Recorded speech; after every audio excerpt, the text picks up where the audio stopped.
ನಮಸ್ಕಾರ ಮಾಮ. ಶ್ರೀನಿವಾಸೇತಿ ಶ್ರೇಷ್ಠತೆಯ ಪಾತ್ರಂ ಗುಣಾನ್ವಿತಃ ಕೌಶಿಕೋನಂತರಂಗಾರ್ಯಶ್ಚಿರಂ ವಿಜೇತಾಂ ಭುವಿ ನ್ಯಸ್ತಾತ್ಮೀಯಭರಂ ವರಪ್ರದಗುರೌ ವೈರಾಗ್ಯ ಭಾಗ್ಯವರಧೌ ವೇದಾಂತಾಮೃತಸಾರವಂತಮನಘಾತ್ ಶ್ರೀನಿವಾಸಾತ್ ಗುರೋಃ ಶ್ರೀಶೈಲಾನ್ವಯಕೌಸ್ತುಭಸ್ಥಿತನಿಯಂ ಶ್ರೇಯೋನಿಧೇ ಶ್ರೀನಿಧೇಃ ವಂದೇ ಸಾಧುಕಟಾಕ್ಷಕೇಳಿನಿಲಯಂ ಶ್ರೀಕೃಷ್ಣಸದ್ದೇಶಿಕಂ ಶ್ರೀವಾಸರಂಗಪರಕಾಲಮುನಿತ್ರಯಾಪ್ತಲಕ್ಷ್ಮಾತ್ಮರಕ್ಷಣೆ ಚಿತ್ವೈಗಾಗಮಾಂತಂ ಆಚಾರ್ಯಭಕ್ತಿಪರಿಪೂತಮನರ್ಘಶೀಲಂ ಗೋಪಾಲದೇಶಿಕಮುನಿಂ ಗುರುಮಾಶ್ರಯಾಮಃ.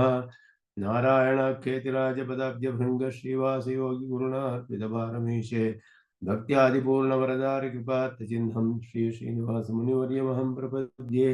ಶ್ರೀನಾರಾಯಣಯೋಗೀಂದ್ರವರದಾರಿಕೃಪಾಶ್ರಯಂ ರಂಗೇಶಪಾದವಿನತಂ ಶ್ರೀನಿವಾಸಮುನಿಂ ಭಜೆ. ನವ್ಯರಂಗಯತೀಂದ್ರಾಂಘ್ರಿಪಂಕಜಭ್ರಮರಾಯಿತಂ ನವ್ಯಮಂಗಳಭೂಷಂ ಶ್ರೀವರದಾರ್ಯಗುರುಂ ಭಜೆ. ಶ್ರೀಮಾನ್ ವೆಂಕಟನಾಥಾರ್ಯ ಕವಿತಾರ್ಕಿಕಕೇಸರಿ ವೇದಾಂತಾಚಾರ್ಯವರ್ಯೋ ಮೇ ಸನ್ನಿಧತ್ತಾಂ ಸದಾ ಹೃದಿ. ಯೋ ನಿತ್ಯಮಚ್ಯುತಪದಾಂಬುಜಯುಗ್ಮರುಕ್ಮಂ ವ್ಯಾಮೋಹತಸ್ತರಿತರಾಣಿ ತೃಣಾಯ ಮೇನೆ अस्मद्गुरोर्भगवतोऽस्य देकसिन्धो रामानुजस्य चरणौ शरणं प्रपद्ये. विगाहे आमनं तीर्थं साधु वृन्दावने स्थितं निरस्तजिह्मगस्पर्शे यत्र कृष्णकृताधरः नाथेन मुनिनाथेन भवेयं नाथवानहं निस्सनेकमिकं तत्त्वं हस्तामलगताङ्गतं यस्य सारस्वतस्रोतो कुलामोदवासितं श्रुतीनां विश्रमायालं शठारिं तमुपास्महे. वन्दे वैकुण्ठसेनान्यं देवं सूत्रवती सखं यद्वेत्र शिखरस्पन्दे विश्वमेतव्यवस्थितं सह धर्मचरीं शौरेः सम्मन्त्रितजगद्धिताम् अनुग्रहमयीं वन्दे नित्यमज्ञातनिग्रहां.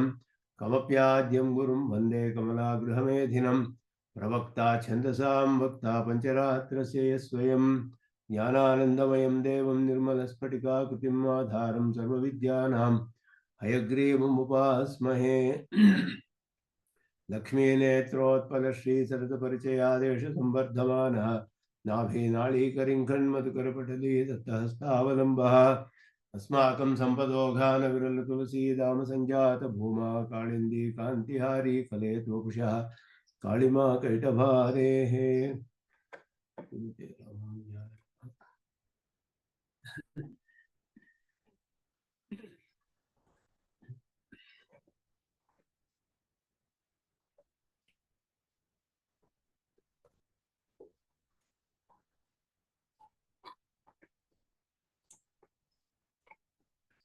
ತತ್ವಮುಕ್ತ ಕಲಾಪದಲ್ಲಿ ನಾಯಕ ಸರ ಅದರಲ್ಲಿ 10ನೆಯ ಶ್ಲೋಕ ಅದನ್ನು ಮಾಡಬೇಕಾಗಿತ್ತು. ಇಲ್ಲಿ ನಾರಾಯಣ ಪರತ್ವವನ್ನ ಸ್ಥಾಪನೆ ಮಾಡ್ತಾ ಇರುವಂತಹ ಭಾಗ.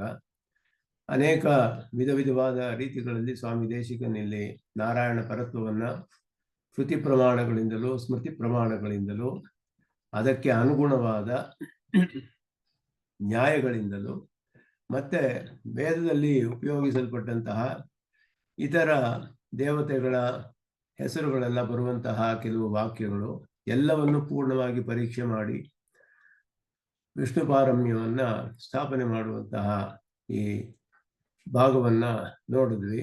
ಅದರಲ್ಲಿಯೇ ಕೆಲವು ಭಾಗವನ್ನ ಮುಂದೆ ಪರಮಾತ್ಮನ ಅವತಾರ ವಿಷಯದಲ್ಲಿಯೂ ಕೂಡ ಕೆಲವು ಎಲ್ಲರಿಗೂ ಮಿಕ್ಕ ದೇವತೆಗಳಿಗೆ ಪಾರಮ್ಯವಿಲ್ಲ ಅಂತ ಹೇಳುವಾಗ ನಾವು ಏನು ಕಾರಣ ಹೇಳ್ತೀವಿ ಅಂದರೆ ಕರ್ಮವಶ್ಯರು ಅವರಿಗೆಲ್ಲ ಇಲ್ಲಿ ಸಂಸಾರದಲ್ಲಿ ಜನ್ಮವಿದೆ, ಅವರಿಗೆ ಸೃಷ್ಟಿಯಲ್ಲಿ ಭಾಗ ಹೇಳಿದೆ, ಸೃಷ್ಟಿಯಾಗ್ತಾರೆ, ಸಂಹಾರವಿದೆ, ಎಲ್ಲ ಇದೆ.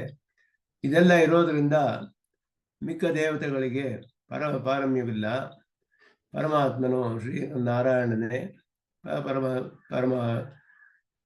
ಪರಬ್ರಹ್ಮ ಅಂತ ಹೇಳಿ ಸ್ಥಾಪನೆ ಮಾಡುವಾಗ ಪೂರ್ವ ಪಕ್ಷ ಬರುತ್ತೆ. ಅವತಾರಗಳೆಲ್ಲ ಹೇಳಿದ್ಯಲ್ಲ, ಆ ವಿಷಯದಲ್ಲಿ ಹೇಗೆ ನಿರ್ವಾಹ ಮಾಡೋದು ಅಂತ ಹೇಳಿಬಿಟ್ಟು ಅವತಾರಗಳ ರಹಸ್ಯವನ್ನ ಕೃಷ್ಣನೇ ಭಗವದ್ಗೀತೆಯಲ್ಲಿ ಸ್ಪಷ್ಟವಾಗಿ ಹೇಳಿರೋದಿದೆ. ಮತ್ತೆ ಅದರ ಮೇಲೆ ವಿಭವ ಅವತಾರಗಳಲ್ಲಿ ಅನೇಕ ವಿಧವಾದ ಸಾಮಾನ್ಯ ಮನುಷ್ಯರಂತೆ ವ್ಯವಹಾರ ಮಾಡೋದೆಲ್ಲ ಕಂಡು ಬರುತ್ತೆ ಪುರಾಣಗಳಲ್ಲಿ.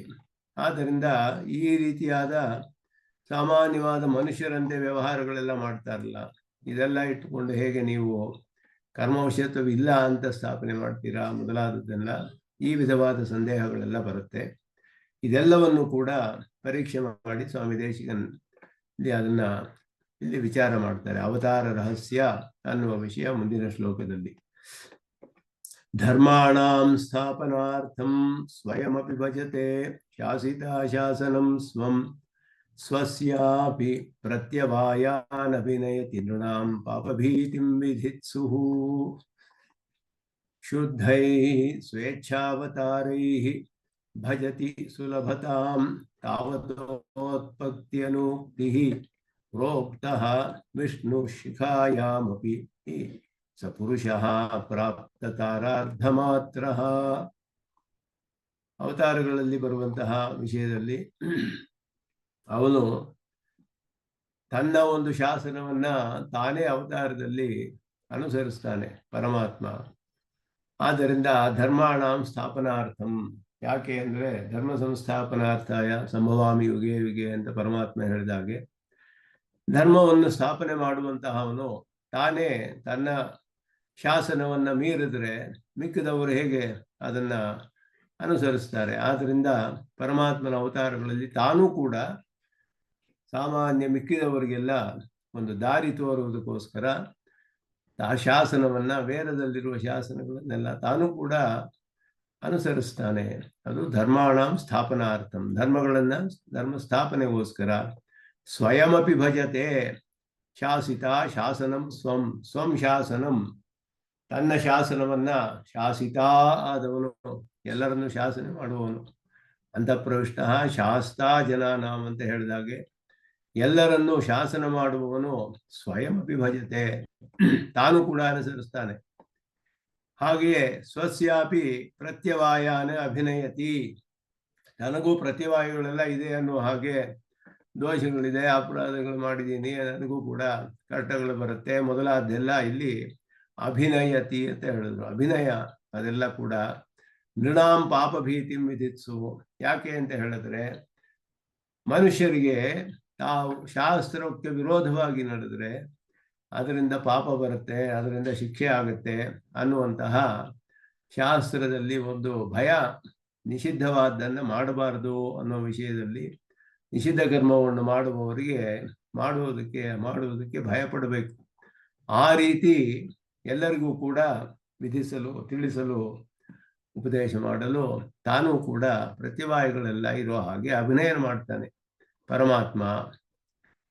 ಶುದ್ಧೈಹಿ ಸ್ವೇಚ್ಛಾವತಾರೈಹಿ ಭಜತಿ ಸುಲಭತಾಂ, ಎಲ್ಲರಿಗೂ ಬಹಳ ಸುಲಭವಾಗಿರುವ ಹಾಗೆ ಬರ್ತಾನಲ್ಲ, ಗೋಪಾಲಕನಾಗಿ ಬರ್ತಾನೆ, ಇಲ್ಲ ಶ್ರೀರಾಮನಾಗಿ ಬರ್ತಾನೆ, ಹೀಗೆಲ್ಲ ಬರ್ತಾನಲ್ಲ ಅಂತ ಹೇಳಿದ್ರೆ, ಸಾಮಾನ್ಯ ಮನುಷ್ಯನಂತೆ ಅವತಾರ ಮಾಡ್ತಾನಲ್ಲ ಅಂತ ಹೇಳಿದ್ರೆ, ಅದೆಲ್ಲ ತನ್ನ ಶುದ್ಧವಾದ ತನ್ನ ಅವತಾರಗಳು, ಸ್ವೇಚ್ಛಾವತಾರಗಳು, ತನ್ನ ಸಂಕಲ್ಪದಿಂದಲೇ ಮಾಡಿದಂತಹ ಅವತಾರಗಳಿಂದ ಸುಲಭತಾಂ ಭಜತಿ, ಎಲ್ಲರಿಗೂ ಕೂಡ ಸುಲಭನಾಗ್ತಾನೆ. ಅದು ಅವನ ಸೌಲಭ್ಯದ ಪರಾಕಾಷ್ಠೆ. ಅದರಿಂದಲೇ ತಾವತ ಉತ್ಪತ್ತಿ ಅನುಕ್ತಿ.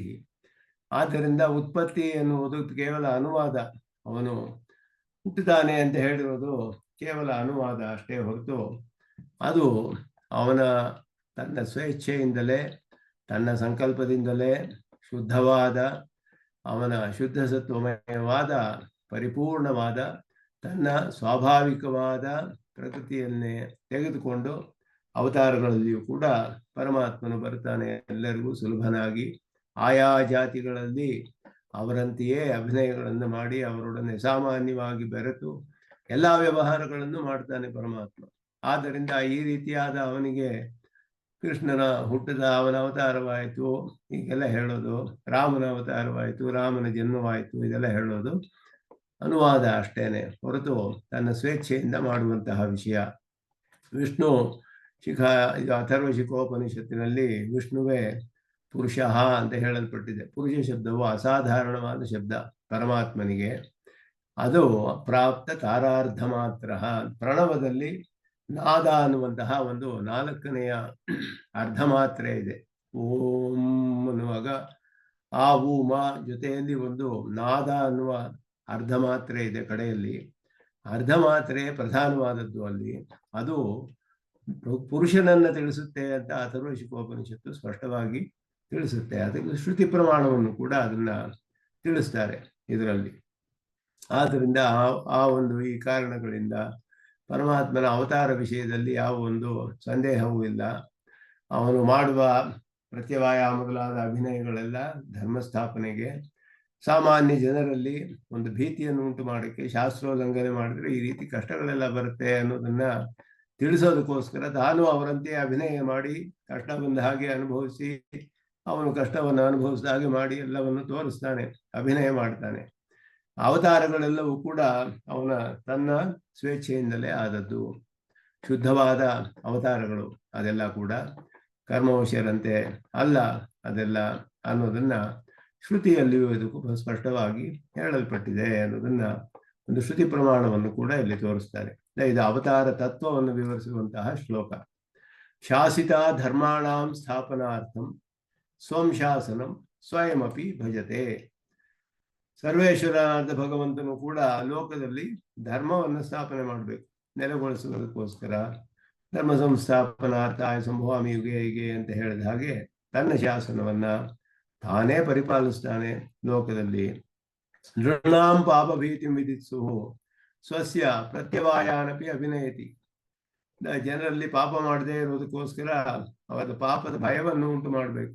ಶಾಸ್ತ್ರಕ್ಕೆ ವಿರುದ್ಧವಾಗಿ ಮಾಡಿದ್ರೆ ಪ್ರತ್ಯವಾಯ ಬರುತ್ತೆ, ಅದರಿಂದ ಶಿಕ್ಷೆ ಅನುಭವಿಸ್ಬೇಕು ಅನ್ನೋದು ತಿಳಿದ್ರೆ ತಾನು ಈ ರೀತಿ ಅನುಭವಿಸ್ದೆ ಅಂತ ಹೇಳಿದ್ರೆ ಮಿಕ್ಕಿದವರೆಗೂ ಅದರಿಂದ ಭಯ ಉಂಟಾಗುತ್ತೆ.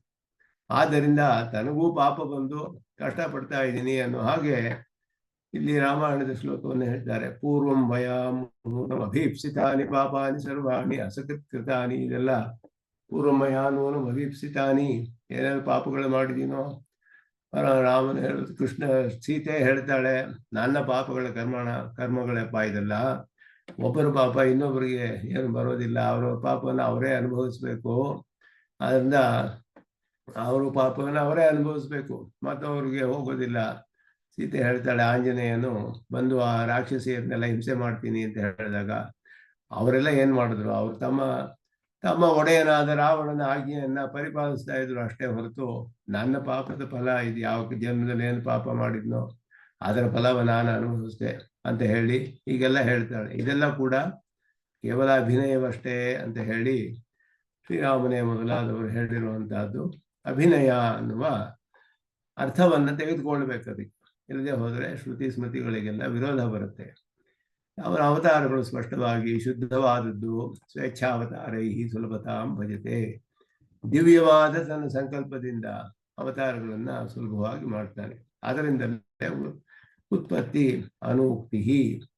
ಲೋಕಕ್ಕಾಗಿ ಅವನು ಮಾಡುವ ಅವತಾರಗಳನ್ನೇ ಬ್ರಹ್ಮ ವಿಷ್ಣು ರುದ್ರೇಂದ್ರಾಸ್ತೆ ತವೇ ಸಂಪ್ರಸೂಯಂತೆ ಅಂತ ಒಂದು ವಾಕ್ಯವಿದೆ ಅಥರ್ವಶಿಕೆಯಲ್ಲಿ. ಅದರಲ್ಲಿ ಬ್ರಹ್ಮ ವಿಷ್ಣು ರುದ್ರ ಇಬ್ಬರನ್ನು ಕೂಡ ಸಂಪ್ರಸೂಯಂತೆ ಅಂತ ಹೇಳಿದೆ.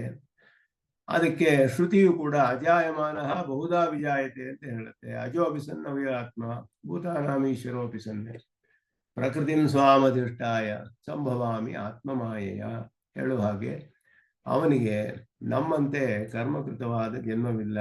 ಆದರೆ ಅವನದು ಸ್ವೇಚ್ಛೆಯಿಂದ ಆದದ್ದು, ಪರಿಶುದ್ಧವಾದದ್ದು ಹೇಳಿ ಶಿಖಾಯಾಮಪಿ ಅಂದ್ರೆ ಅಥರ್ವಶಿಕೋಪನಿಷತ್ತಿನಲ್ಲಿ ವಿಷ್ಣು ಪ್ರಾಪ್ತ ತಾರಾರ್ಧ ಮಾತ್ರ ಪ್ರೋಕ್ತ.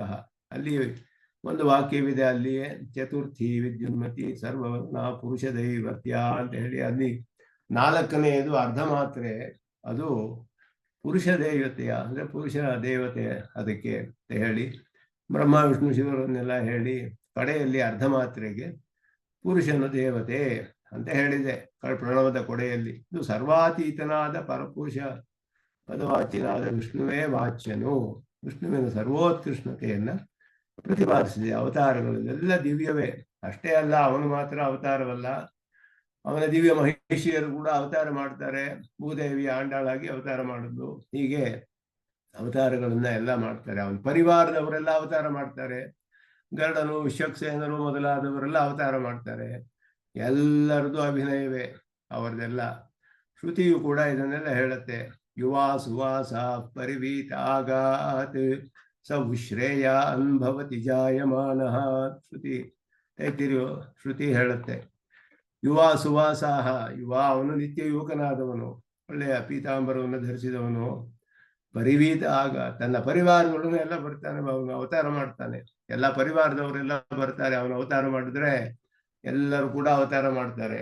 ಅದರಲ್ಲಿ ಅವನ ಜೊತೆಯಲ್ಲಿಯೇ ಅವನ ಆಯುಧಗಳೇನು ಇದೇನು ಎಲ್ಲವೂ ಕೂಡ ಬಂದು ಅವನಿಗೆ ಕೈಕರ್ಯಗಳನ್ನು ಮಾಡುತ್ತೆ ಬೇರೆ ಬೇರೆ ರೀತಿಯಲ್ಲಿ. ಅವನ ಎಲ್ಲ ನಿತ್ಯರು ಕೂಡ ಅಲ್ಲಿರುವವರೆಲ್ಲ ಕೂಡ ಬಂದು ಅವತಾರ ಮಾಡ್ತಾರೆ. ಅವರೆಲ್ಲರದ್ದು ಕೂಡ ಅಭಿನಯವೇ, ಎಲ್ಲ ಶುದ್ಧ ಸ್ತೋಮಯವಾದ ದೇಹವೇ. ರಾಮಾಯಣದಲ್ಲಿ ಗರುಡನು ಬಂದು ನಾಗಪಾಶದಿಂದ ಬಿಡಿಸೋದು, ಗರುಡನು ಕೂಡ ಅವನು ನಿತ್ಯಸೂರಿ, ಆದ್ದರಿಂದ ಗರುಡನು ಕೂಡ ಅವತಾರವೇ. ಅದೆಲ್ಲ ಅಭಿನಯಗಳು ಅಂತ ಹಾಗೆ ನಿರ್ವಾಹ ಮಾಡಬೇಕು. ಅದರಲ್ಲಿ ತಾಯಾರು ಕೂಡ ಹಾಗೆ ಮಾಡ್ತಾರೆ. ಯಾಕೆ ಶ್ರುತಿ ಹೇಳುತ್ತೆ, ಸವು ಶ್ರೇಯಾನ್ ಭವತಿ ಜಾಯಮಾನಃ. ವು ಅಂದ್ರೆ ಶ್ರುತಿಯಲ್ಲಿ ಏವ ಅಂತ ಅರ್ಥ. ಅಕಾರ ಉಕಾರ ಮಕಾರ ಪ್ರಣವದಲ್ಲಿಯೂ ಅದೇ ಅರ್ಥ. ಅಕಾರಾಯ ಏವ ಮಕಾರಃ. ವು ಅನ್ನೋದು ಏವ ಅನ್ನುವ ಅವಧಾರಣಾರ್ಥದಲ್ಲಿ ಬರುತ್ತೆ ಶ್ರುತಿಯಲ್ಲಿ. ವೇದಗಳಲ್ಲಿ ಅನೇಕ ಕಡೆ ಸ ಬ್ರಹ್ಮಾಸೆ ಇದರಲ್ಲಿ ಬರುತ್ತೆ. ಅವನೇ ಎಲ್ಲವೂ ಕೂಡ ಸವು ಚಂದ್ರಮಾ ಅಂತ ಬರುತ್ತೆ. ಆದ್ದರಿಂದ ಇಲ್ಲಿ ಎಲ್ಲವೂ ಕೂಡ ಬರುತ್ತೆ. ತತ್ ಸೂರ್ಯಸ್ತದ್ ವಾಯುಸ್ತತ್ ಸೂರ್ಯಸ್ತದು ಚಂದ್ರಮಾ ತದೇವಾಗ್ನಿಸ್ತದ್ ವಾಯುಸ್ತತ್ ಸೂರ್ಯಸ್ತದು ಚಂದ್ರಮಾ ಅಂತ ಶ್ರುತಿ. ತದೇವಾಗ್ನಿ ತದು ವಾಯು ತದು ಸೂರ್ಯ ತದು ಚಂದ್ರಮಾ ತದೇವ ತದೇವ ತದೇವ ಅಂತ ಹೇಳಿ ತದು ಚಂದ್ರಮಾ. ಉ ಅಂದ್ರೆ ಏವ ಅಂತ ಅರ್ಥ. ಅಲ್ಲಿಯೂ ಏವ ಅನ್ನೋದು ಶ್ರುತಿಯಲ್ಲಿ ಉಕಾರದಿಂದ ಏವ ಅನ್ನುವ ಅವಧಾರಣೆ ಅರ್ಥದಲ್ಲಿ. ಸವು ಶ್ರೇಯಾನ್ ಭವತಿ ಜಾಯಮಾನಃ ಹೇಳಗ ಸ ಏವ ಶ್ರೇಯಾನ್ ಭವತಿ ಜಾಯಮಾನ. ಅವನ ಅವತಾರವನ್ನು ಮಾಡಿದ್ರೆ ಅವನಿಗೆ ಶ್ರೇಯಸ್ಸು, ನಾವು ಅವತಾರ ಮಾಡಿದ್ರೆ ನಮಗೆ ಅಶ್ರೇಯಸ್ಸು. ಯಾಕೆಂದ್ರೆ ಕರ್ಮದಿಂದ ಬರ್ತೀವಿ ನಾವು, ಕರ್ಮ ಫಲ ಅನುಭವಿಸೋದಕ್ಕೆ. ನಮ್ಮ ಅವತಾರಗಳ ಮುಗಿಸೋದಕ್ಕೆ ಅವನ ಅವತಾರ ಮಾಡ್ತಾನೆ. ಅವನ ಅವತಾರಗಳಲ್ಲಿ ಏವ ಅನ್ನೋದು ಎಲ್ಲಕ್ಕೂ ಸೇರಿಸ್ತಾರೆ. ಸವು ಶ್ರೇಯಾನ್, ಅವನೇ ಸಯೇವ ಶ್ರೇಯಾನ್ ಭವತಿ, ಅವನಿಗೆ ಅವತಾರ ಮಾಡಿದ್ರೆ ಶ್ರೇಯಸ್ಸು, ಲೋಕೋದ್ಧಾರಕ್ಕೋಸ್ಕರ ಮಾಡ್ತಾನೆ. ಸಹ ಶ್ರೇಯಾನೇವ ಭವತಿ, ಅವನಿಗೆ ಶ್ರೇಯಸ್ಸೇ ಅವತಾರ ಮಾಡಿದ್ರೆ. ಸಹ ಶ್ರೇಯಾನ್ ಭವತ್ಯೇವ, ಸವು ಶ್ರೇಯಾನ್ ಭವತ್ಯೇವ, ಅವನ ಶ್ರೇಯಸ್ಸೇ ಅವನಿಗೆ ಮಂಗಳವನ್ನೇ ಉಂಟು ಮಾಡ್ತಾನೆ ಅವತಾರಗಳನ್ನ. ಈ ರೀತಿ ಶ್ರುತಿ ಸ್ಪಷ್ಟವಾಗಿದೆಲ್ಲವನ್ನು ತಿಳಿಸುತ್ತೆ. ಪಿತಾ ಪುತ್ರೇಣ ಪಿತೃಮಾನ್ಲು ಯೋನಿಯೋನೌ ನಾವೇದ ವಿನ್ಮನುತೇತಂ ಬೃಹಂತಂ ಹೇಳುತ್ತೆ. ಪಿತಾ ಪುತ್ರೇಣ ಪಿತೃಮಾನ್ ಯೋನಿಯೋನೌ, ಕಾಟಕ ಶ್ರುತಿಯಲ್ಲಿ ಕಡೆಯಲ್ಲಿ ಹೇಳುವಂತಹದ್ದು. ಪುತ್ರೇಣ ಪಿತೃಮಾನ್ ಯೋನಿಯೋನು, ತಾನೇ ಅವತಾರ ಮಾಡಿ ಪಿತುಂ ದಶರಥಂ ರೋಚಯಾಮಾಸ ಅಂತ ಹೇಳುತ್ತೆ. ಪಿತುಂ ರೋಚಯಾಮಾಸ ಪಿತುಂ ದಶರಥಂ ನೃಪಂ ಅಂತ ಹೇಳ್ಬಿಟ್ಟು, ತಂದೆ ಆಗಲಿ ಅಂತ ಅವನು ಸಂಕಲ್ಪ ಮಾಡಿದ ದಶರಥನ ತಂದೆ ಆಗಲಿ ಸಂಕಲ್ಪ ಮಾಡಿ ಅವನಿಗೆ ಮಗನಾಗಿ ಹುಟ್ಟಿದ. ಹೀಗೆ ಶ್ರುತಿಯಲ್ಲಿ ಹೇಳಿರೋದೆಲ್ಲ ಅವತಾರಗಳೆಲ್ಲ ಈ ರೀತಿ ಪರಮಾತ್ಮನೇ ತನ್ನ ಸಂಕಲ್ಪದಿಂದಲೇ ಮಾಡುವಂತಹದ್ದು. ಅವನು ಕೆಲವು ಸತಿ ವರಗಳನ್ನು ಕೊಟ್ಟು ಮಾಡೋದು. ಕಶ್ಯಪ ಅದಿತಿ ಮೊದಲಾದವರಿಗೆಲ್ಲ ವರವನ್ನು ಕೊಟ್ಟು ಅವರು ವಸುದೇವ ದೇವಕಿಯಾಗಿ ಬಂದು 3ನೇ ಜನ್ಮದಲ್ಲಿ ಕೃಷ್ಣನಾಗಿ ಅವನು ಮಗನಾಗಿ ಹುಟ್ಟುತ್ತೇನೆ ಅಂತ ವರ ಕೊಟ್ಟು ಅವರು ತಪಸ್ಸು ಮಾಡಿ ಕೃಷ್ಣನಾಗಿ ಅವತಾರ ಮಾಡಿದ. ಇದೆಲ್ಲವೂ ಕೂಡ ತನ್ನ ಸ್ವೇಚ್ಛೆಯಿಂದಲೇ ತಾನೇ ಮಾಡಿದಂತಹ ಅವತಾರಗಳು ಅನ್ನೋದು ಸ್ಪಷ್ಟವಾಗಿ ತಿಳಿದು ಬರುತ್ತೆ. ಇದು ಸಂಸ್ಕೃತವನ್ನು ಕೂಡ ಕೆಲವರೆಲ್ಲ ಹೇಳಿದ್ರು, ಸಂಸ್ಕೃತ ವ್ಯಾಖ್ಯಾನವನ್ನು ಸ್ವಲ್ಪ ಸಂಗ್ರಹವಾಗಿ ಹೇಳ್ಬಿಡಿ, ಅದು ಒಂದು ನೋಡಿದ ಹಾಗೆ ಆಗ್ಬಿಡುತ್ತೆ, ಅದನ್ನ ಅರ್ಧದಲ್ಲಿ ಯಾಕೆ ಬಿಡಬೇಕು ಅಂತ ಹೇಳಿ ಅದನ್ನು ಸ್ವಲ್ಪ, ಅದರಲ್ಲಿ ಕೆಲವು ವಿಷಯಗಳು ಅಧಿಕವಾಗಿಯೂ ಇರುತ್ತೆ. ಸ್ವಲ್ಪ ಸಂಗ್ರಹವಾಗಿ ಸಂಸ್ಕೃತ ವ್ಯಾಖ್ಯಾನವನ್ನು ನೋಡೋಣ. ಇದರಲ್ಲಿ ಅದ್ಭುತವಾಗಿ ಕೆಲವು ಅಧಿಕವಾದ ವಿಷಯಗಳನ್ನು ಹೇಳ್ತಾರೆ ಸ್ವಾಮಿಗಳು. ಧರ್ಮಾಣಾಂ ಸ್ಥಾಪನಾರ್ಥಂ ಸ್ವಯಂ ವಿಭಜತೆ ಶಾಸನಂ ಶಾಸಿತಾಸ್ವಂ ವೇದವೇದ್ಯೇ ಪರೇ ಪುಂಸಿ ಜಾತೆ ದಶರಥಾತ್ಮಜೇ ಇತ್ಯಾದೌ ವೇದ ಪ್ರತಿಪಾದ್ಯ ಪರಮಾತ್ಮ ಏವ ದಶರಥ ಪುತ್ರೋ ರಾಮೋ ಜಾತಃ ಇತಿ ರಾಮಾದಿ ಅವತಾರಾಣಾಂ ಭಗವದ್ ರೂಪತ್ವಂ ಉಚ್ಯತೆ ತಥಾ ಸರ್ವತಂ ಸಮ್ಮತಂ ಚ. ವೇದವೇದ್ಯೇ ಪರೇ ಪುಂಸಿ, ವೇದವೇದ್ಯೇ ಶಾಸ್ತ್ರೈಕ ಸಮಧಿಗಮ್ಯನಾದವನು, ವೇದದಿಂದಲೇ ತಿಳಿಯಲ್ಪಡುವನು. ಪರೇ ಪುಂಸಿ ಪರಮ ಪುರುಷನಾದವನು ಪರಬ್ರಹ್ಮ ದಶರಥಾತ್ಮಜೇ ಜಾತೆ ದಶರಥನಿಗೆ ಮಗನಾಗಿ ಹುಟ್ಟಿದ ಪರಮ ಪುರುಷನಾದವನು ವೇದವೇದ್ಯನಾದವನು ದಶರಥನ ಮಗನಾಗಿ ರಾಮನಾಗಿ ಹುಟ್ಟಿದ. ಇದನ್ನೇ ಭಾಷ್ಯಕಾರರು ಶ್ರೀಭಾಷ್ಯದ ಮಂಗಳ ಶ್ಲೋಕದಲ್ಲಿ ಹೇಳ್ತಾರೆ. ಶ್ರುತಿ ಶಿರಸಿ ವಿದೀಪ್ತೆ ಬ್ರಹ್ಮಣಿ ಶ್ರೀನಿವಾಸೇ ಅಂತ ಹೇಳಿ. ಶ್ರುತಿ ಶಿರಸಿ ವಿದೀಪ್ತೆ ಅನ್ನೋದು ವೇದವೇದ್ಯೆಗೆ ಅರ್ಥ. ವೇದದಲ್ಲಿ ಹೇಳಲ್ಪಟ್ಟವ ಶ್ರುತಿ ಶಿರಸ್ಸುಗಳಲ್ಲಿ ವಿದೀಪ್ತೆ ವಿಶೇಷವಾಗಿ ದೀಪ್ತನಾದ, ವಿಶೇಷವಾಗಿ ಪ್ರತಿಪಾದಿತನಾಗಿದ್ದಾನೆ ಪರಿಪೂರ್ಣವಾಗಿ. ಶ್ರುತಿ ಶಿರಸಿ ವಿದೀಪ್ತೆ ಬ್ರಹ್ಮಣಿ ಪರೇ ಪುಂಸಿ, ಬ್ರಹ್ಮ ಅನ್ನೋದಕ್ಕೆ ಅರ್ಥ ಪರಮಪುರುಷ, ಪರೇ ಪುಂಸಿ ಬ್ರಹ್ಮಣಿ ಶ್ರೀನಿವಾಸೆ. ಇವರು ದಶರಥಾತ್ಮನ್ನೇ ಹೇಳಿದ್ರು, ಭಾಷ್ಯಕಾರರು ಶ್ರೀನಿವಾಸನನ್ನೇ ಹೇಳ್ತಾರೆ. ಆಂಡಾಳು ಕೃಷ್ಣನನ್ನೇ ಹೇಳ್ತಾಳೆ. ಊತ್ತಮುಡೆಯಾಯ್ ಪೆರಿಯಾಯ್ ಉಲಹಿನಿಲ್ ತೋತ್ತಮಾಯ್ ನಿಂದ್ರ ಶುಡರೇ. ಆ ಭಾಷೆಗೂ ಅದೇ ಅರ್ಥ. ಇದೇ ಶ್ಲೋಕ ಟ್ರಾನ್ಸ್ಲೇಷನ್ ತರ ಇದೆ. ಅದು ಊತ್ತಮ್ ಅಂತ ಹೇಳಿದ್ರೆ ಅಂತರ್ಯಾಮಿತ್ವ ಅಂತ ಅರ್ಥ. ಎಲ್ಲರಲ್ಲಿಯೂ ಅಂತರ್ಯಾಮಿ ಆಗಿದ್ದಾನೆ. ಏನಾದರೂ ಒಂದು ಅಗದ್ರೆ ಅದರ ಅಡಿಯಿಂದ ಒಳಗಡೆಯಿಂದ ಚಿಮ್ಮಿ ಬರುತ್ತಲ್ಲ, ಅದಕ್ಕೆ ಊತ್ತ ಅಂತ ಹೆಸರು. ಎಲ್ಲಾ ಪ್ರಾಣಿಗಳಲ್ಲಿಯೂ ಅಂತರ್ಯಾಮಿಯಾಗಿರುವವನು ಪರಮಾತ್ಮ ಅಂತ ಒಂದು. ಇನ್ನೊಂದು ಅರ್ಥ ಇದೆ ಊತ್ತಮಕ್ಕೆ, ಅಬಾಧಿತ ಪ್ರಾಮಾಣ್ಯ ಅಂತ ಅರ್ಥ. ಯಾವ ಬೇರೆ ಪ್ರಮಾಣಗಳಿಂದಲೂ ಬಾಧಿತವಾಗದಂತಹ ಶ್ರುತಿ ಪ್ರಮಾಣ ಸಿದ್ಧನಾದವನು ಅಂತ ಅರ್ಥ ಊತ್ತಮುಡೆಯಾಗಿ. ಪೆರಿಯಾಯ್ ಅನ್ನೋದು ಬ್ರಹ್ಮಶಬ್ದ. ಪೆರಿಯಾಯ್ ಬೃಹತ್ವ, ಸ್ವರೂಪತಃ ಗುಣತಃ ಬೃಹತ್ತ ಅನ್ನೋದು. ಪೆರಿಯಾಯ್ ಅನ್ನೋದು ನಪುಂಸಕಲಿಂಗ ಶಬ್ದ. ಬ್ರಹ್ಮಶಬ್ದ ಶ್ರುತಿಯಲ್ಲಿ ನಪುಂಸಕಲಿಂಗದಲ್ಲಿದೆ. ಊತ್ತಮುಡೆಯಾಯ್ ವೇದವೇದ್ಯೆ, ಪೆರಿಯಾಯ್ ಪರೇ ಪುಂಸಿ ಬ್ರಹ್ಮಣಿ, ಅದೇ ಅರ್ಥ ಅಲ್ಲಿ. ಉಲಹಿನಿಲ್ ತೋತ್ತಮಾಯನಿಂದ ಶುಡರೇ ಸಕಲ ಮನುಜನಯನ ವಿಷಯತಾಂಗತಃ ಅಂತ ಭಾಷೆಕಾರರು ಗೀತಾ ಭಾಷೆದ ಆರಂಭದಲ್ಲಿ ಹೇಳ್ತಾರೆ. ಎಲ್ಲರಿಗೂ ಸ್ಪಷ್ಟವಾಗಿ ಕಾಣುವ ಹಾಗೆ ಬಂದು ನಿಂತ್ಕೊಂಡು ಬಿಟ್ಟ. ಸಕಲ ಮನುಜ ನಯನ ವಿಷಯತಾಂಗತಃ ಉಲಹಿನಿಲ್ ತೋತ್ರಮಾಯನಿಂದ ಶುಡರೇ, ಜ್ಯೋತಿ ಸ್ವರೂಪನಾದವನು ಎಲ್ಲರಿಗೂ ಕಾಣುವ ಹಾಗೆ ಬಂದು ನಿಂತ್ಕೊಂಡಲ್ಲ. ಆಂಡಾಳು ಕೂಡ ಅದನ್ನೇ ಹೇಳ್ತಾಳೆ. ಭಾಷಿಕಾರರು ಅದೇ ಹೇಳಿದ್ರು ಶ್ರೀಭಾಷ್ಯದ ಮಂಗಳ ಶ್ಲೋಕದಲ್ಲಿ, ರಾಮಾಯಣದ ಮಂಗಳ ಶ್ಲೋಕದಲ್ಲಿಯೂ ಇದೇ ಬರುತ್ತೆ. ಇದೆಲ್ಲವೂ ಕೂಡ ಪರಮಾತ್ಮನ ಅವತಾರ ರಹಸ್ಯವನ್ನು ಹೇಳುವಂತಹದ್ದು. ಅದನ್ನ ಆರಂಭಿಸಿ ಇಲ್ಲಿ ಅದನ್ನ ಕೋಟ್ ಮಾಡ್ತಾರೆ ಇವರು, ಉದಾಹರಿಸ್ತಾರೆ. ಅಜಾಯಮಾನೋ ಬಹುಧಾ ವಿಜಾಯತೆ, ಇದಕ್ಕೂ ಹಾಗೆಯೇ ಶ್ರುತಿ ಸಿದ್ಧಂ ಚ ಏತತ್ ತತ್ರ ಚ ಸೀತಾ ವಿಯೋಗ ಪ್ರಯುಕ್ತ ಪ್ರಲಾಪಾದಿಕಂ ಪ್ರಸಿದ್ಧಂ. ಅವನು ಒಂದು ಕಡೆ ಉನ್ಮತ್ತನಂತೆ ಹೋಗ್ತಾ ಇದ್ದ. ಉನ್ಮತ್ತ ಇವ ಒಂದೊಂದು ಮರವನ್ನು ನೋಡಿ, ಒಂದೊಂದು ವೃಕ್ಷವನ್ನು ನೋಡಿ, ನೀನು ಸೀತೆಯನ್ನು ನೋಡಿದೆ, ನೀನು ಸೀತೆಯನ್ನು ನೋಡಿದೆ ಅಂತೆಲ್ಲ ಹೇಳಿ ಪರಮ ಶ್ರೀರಾಮನು ಕಷ್ಟಪಡ್ತಾ ಇದ್ನಲ್ಲ, ವಿಪರೀತವಾಗಿ ಅಳ್ತಾ ಇದ್ದ. ಇದೆಲ್ಲ ಬರುತ್ತೆ ರಾಮಾಯಣದಲ್ಲಿ. ಇದೆಲ್ಲವೂ ಕೂಡ ನಾಟಕ. ಪೂರ್ವಪಕ್ಷಿ ಹಾಕ್ಕೊತಾರೆ ಅದಕ್ಕೆ. ತಾಶ್ಚ ಪರಮಾತ್ಮನೋಪಿ ದುಃಖಾದಿ ದರ್ಶನಾತೆ ತಸ್ಯಾಪಿ ಕರ್ಮವಶ್ಯತ್ವಂ ಅನಿವಾರ್ಯಂ ಇತಿ ಆಶಂಕ್ಯ ಸಮಾಧತ್ತಿ. ಅವನಿಗೂ ಕರ್ಮವಶ್ಯತ್ವವಿದೆಯೇ ಅನ್ನುವಂತಹ ಒಂದು ಸಂದೇಹವನ್ನ ತೆಗೆದು ಅದನ್ನ ಪರಿಹಾರ ಮಾಡ್ತಾರೆ.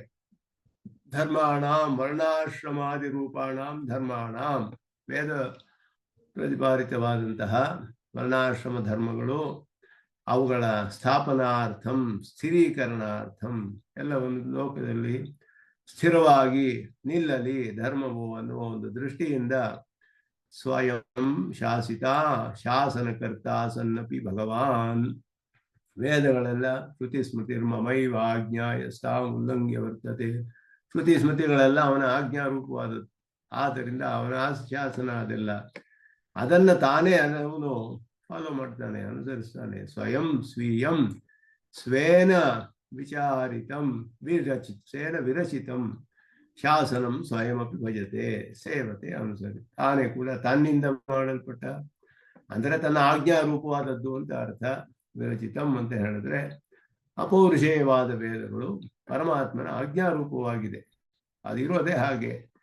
ಅದು ಹೇಗೆ ಪರಮಾತ್ಮನ ಆಜ್ಞೆ ಆಯಿತು, ಪರಮಾತ್ಮನಿಗೂ ಅದಕ್ಕೂ ಹೇಗೆ ಗೊತ್ತಾಯ್ತು ಅವನಿಗೆ ಪರಮಾತ್ಮನ ಆಜ್ಞೆ ಇದು ಅಂತ ಹೇಳಿದ್ರೆ ಅದಕ್ಕೆ ಪ್ರಶ್ನೆಗೆ ಉತ್ತರವಿಲ್ಲ. ಶ್ರುತಿಯು ಅಪರ್ಯನುಯೋಜ್ಯ ಅಂತ ಹೇಳ್ತೀವಿ. ಪರ್ಯನುಯೋಗ ಅಂದ್ರೆ ಪ್ರಶ್ನೆ ಮಾಡೋದು ಸಾಧ್ಯ. ಅಪರ್ಯನುಯೋಜ್ಯ ಅಂದ್ರೆ ಅನ್ಕ್ವಶ್ಚನಬಲ್ ಅಂತ. ಅನ್ಕ್ವಶ್ಚನಬಲ್ ವ್ಯಾಲಿಡಿಟಿ, ಯಾರು ಪ್ರಶ್ನೆ ಮಾಡೋಕ್ಕಾಗೋದಿಲ್ಲ. ಅದು ಯಾರು ಪುರುಷನಾರು ಮಾಡಿದ್ರೆ ತಾನೇ ಅವನು ಹೋಗಿ ಪ್ರಶ್ನೆ ಮಾಡ್ಬೋದು, ಯಾಕೆ ಹೀಗೆ ಹೇಳ್ದಿ ಅಂತ ಹೇಳಿ. ಯಾರು ಮಾಡಿರೋದೇ ಇಲ್ಲ, ಅದು ನಿತ್ಯವಾಗಿದೆ, ಯಾರು ಪ್ರಶ್ನೆ ಮಾಡೋ ಹಾಗಿಲ್ಲ. ಪರಮಾತ್ಮನು ಅದನ್ನ ಉಪದೇಶ ಮಾಡಿಯೇ ಪ್ರವರ್ತನೆ ಮಾಡ್ತಾ ಇದ್ದಾನೆ. ಸ್ಮರಣೆ ಮಾಡಿಕೊಂಡು ಪರಮಾತ್ಮನ ಜ್ಞಾನದಲ್ಲಿ ನಿತ್ಯವಾಗಿದೆ, ಅವನೊಬ್ಬನು ನಿತ್ಯವಾಗಿರೋದ್ರಿಂದ ಶ್ರುತಿ ನಿತ್ಯವಾಗಿದೆ, ಅದು ಅವನು ಎಲ್ಲವನ್ನು ಉಪದೇಶ ಮಾಡ್ತಾನೆ ಎಲ್ಲವನ್ನು. ಆದ್ದರಿಂದ ಜ್ಞಾನ ರೂಪದಲ್ಲಿ ಇರುತ್ತೆ ಅದೆಲ್ಲವೂ ಕೂಡ.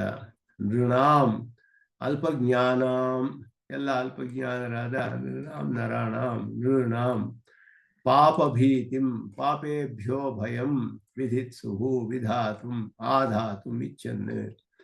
ಪಾಪದಲ್ಲಿ ಭಯವನ್ನು ಅವರಿಗೆ ಉಂಟು ಮಾಡಲು, ಪಾಪ ಮಾಡದೇ ಇರಲಿ, ಲೋಕದಲ್ಲಿ ಧರ್ಮವನ್ನು ಅನುಸರಿಸಲಿ ಅನ್ನುವ ದೃಷ್ಟಿಯಿಂದ ಸ್ವಸ್ಯಾಪಿ ಪ್ರತ್ಯವಾಯಾನ್ ಪಾಪಾನಿ ಅಭಿನಯತಿ, ಪಾಪಗಳನ್ನೆಲ್ಲ ಅವನು ಅನುಭವಿಸ್ತಾನೆ.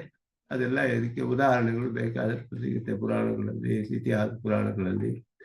ಪೂರ್ವಂ ಮಯಾ ನೂನಂ ಅಭೀಪ್ಸಿತಾನಿ ಪಾಪಾನಿ ಕರ್ಮಾಣಿ ಅಸಕೃತಾನಿ ಯದಿ ರಾಮಾದಿರೂಪೇಣ ಜಾಯತೆ ತರ್ಹಿ ಜಾತಸ್ಯ ಹಿ ಮೃತ್ಯು ಇತಿ ಮರಣಂ ಅಪಿ ಅವಶ್ಯಕಮೇವ ಅನ್ನುವಾಗ, ಮರಣ ಬರಬೇಕಲ್ಲ ಅಂದ್ರೆ ಶುದ್ಧೈ ಸ್ವೇಚ್ಛಾವತಾರೈ, ಕರ್ಮ ಸಂಬಂಧ ರಹಿತವಾದದ್ದು ಶುದ್ಧವಾದದ್ದು ಹೇಳಿದ್ರೆ ಸ್ವೀಯೇಚ್ಛೆಯ ಏವ ಪ್ರಯುಕ್ತೈ, ತನ್ನ ಒಂದು ಸಂಕಲ್ಪದಿಂದಲೇ ಉಂಟಾದಂತಹ ರಾಮಕೃಷ್ಣಾದಿ ಅವತಾರಗಳಿಂದ ಸುಲಭತಾಂ ಸಕಲ ಮನುಜ ನಯನ ವಿಷಯತಾಂ ಭಜತಿ, ಎಲ್ಲರಿಗೂ ಕಾಣೋ ಹಾಗೆ ಬರ್ತಾನೆ.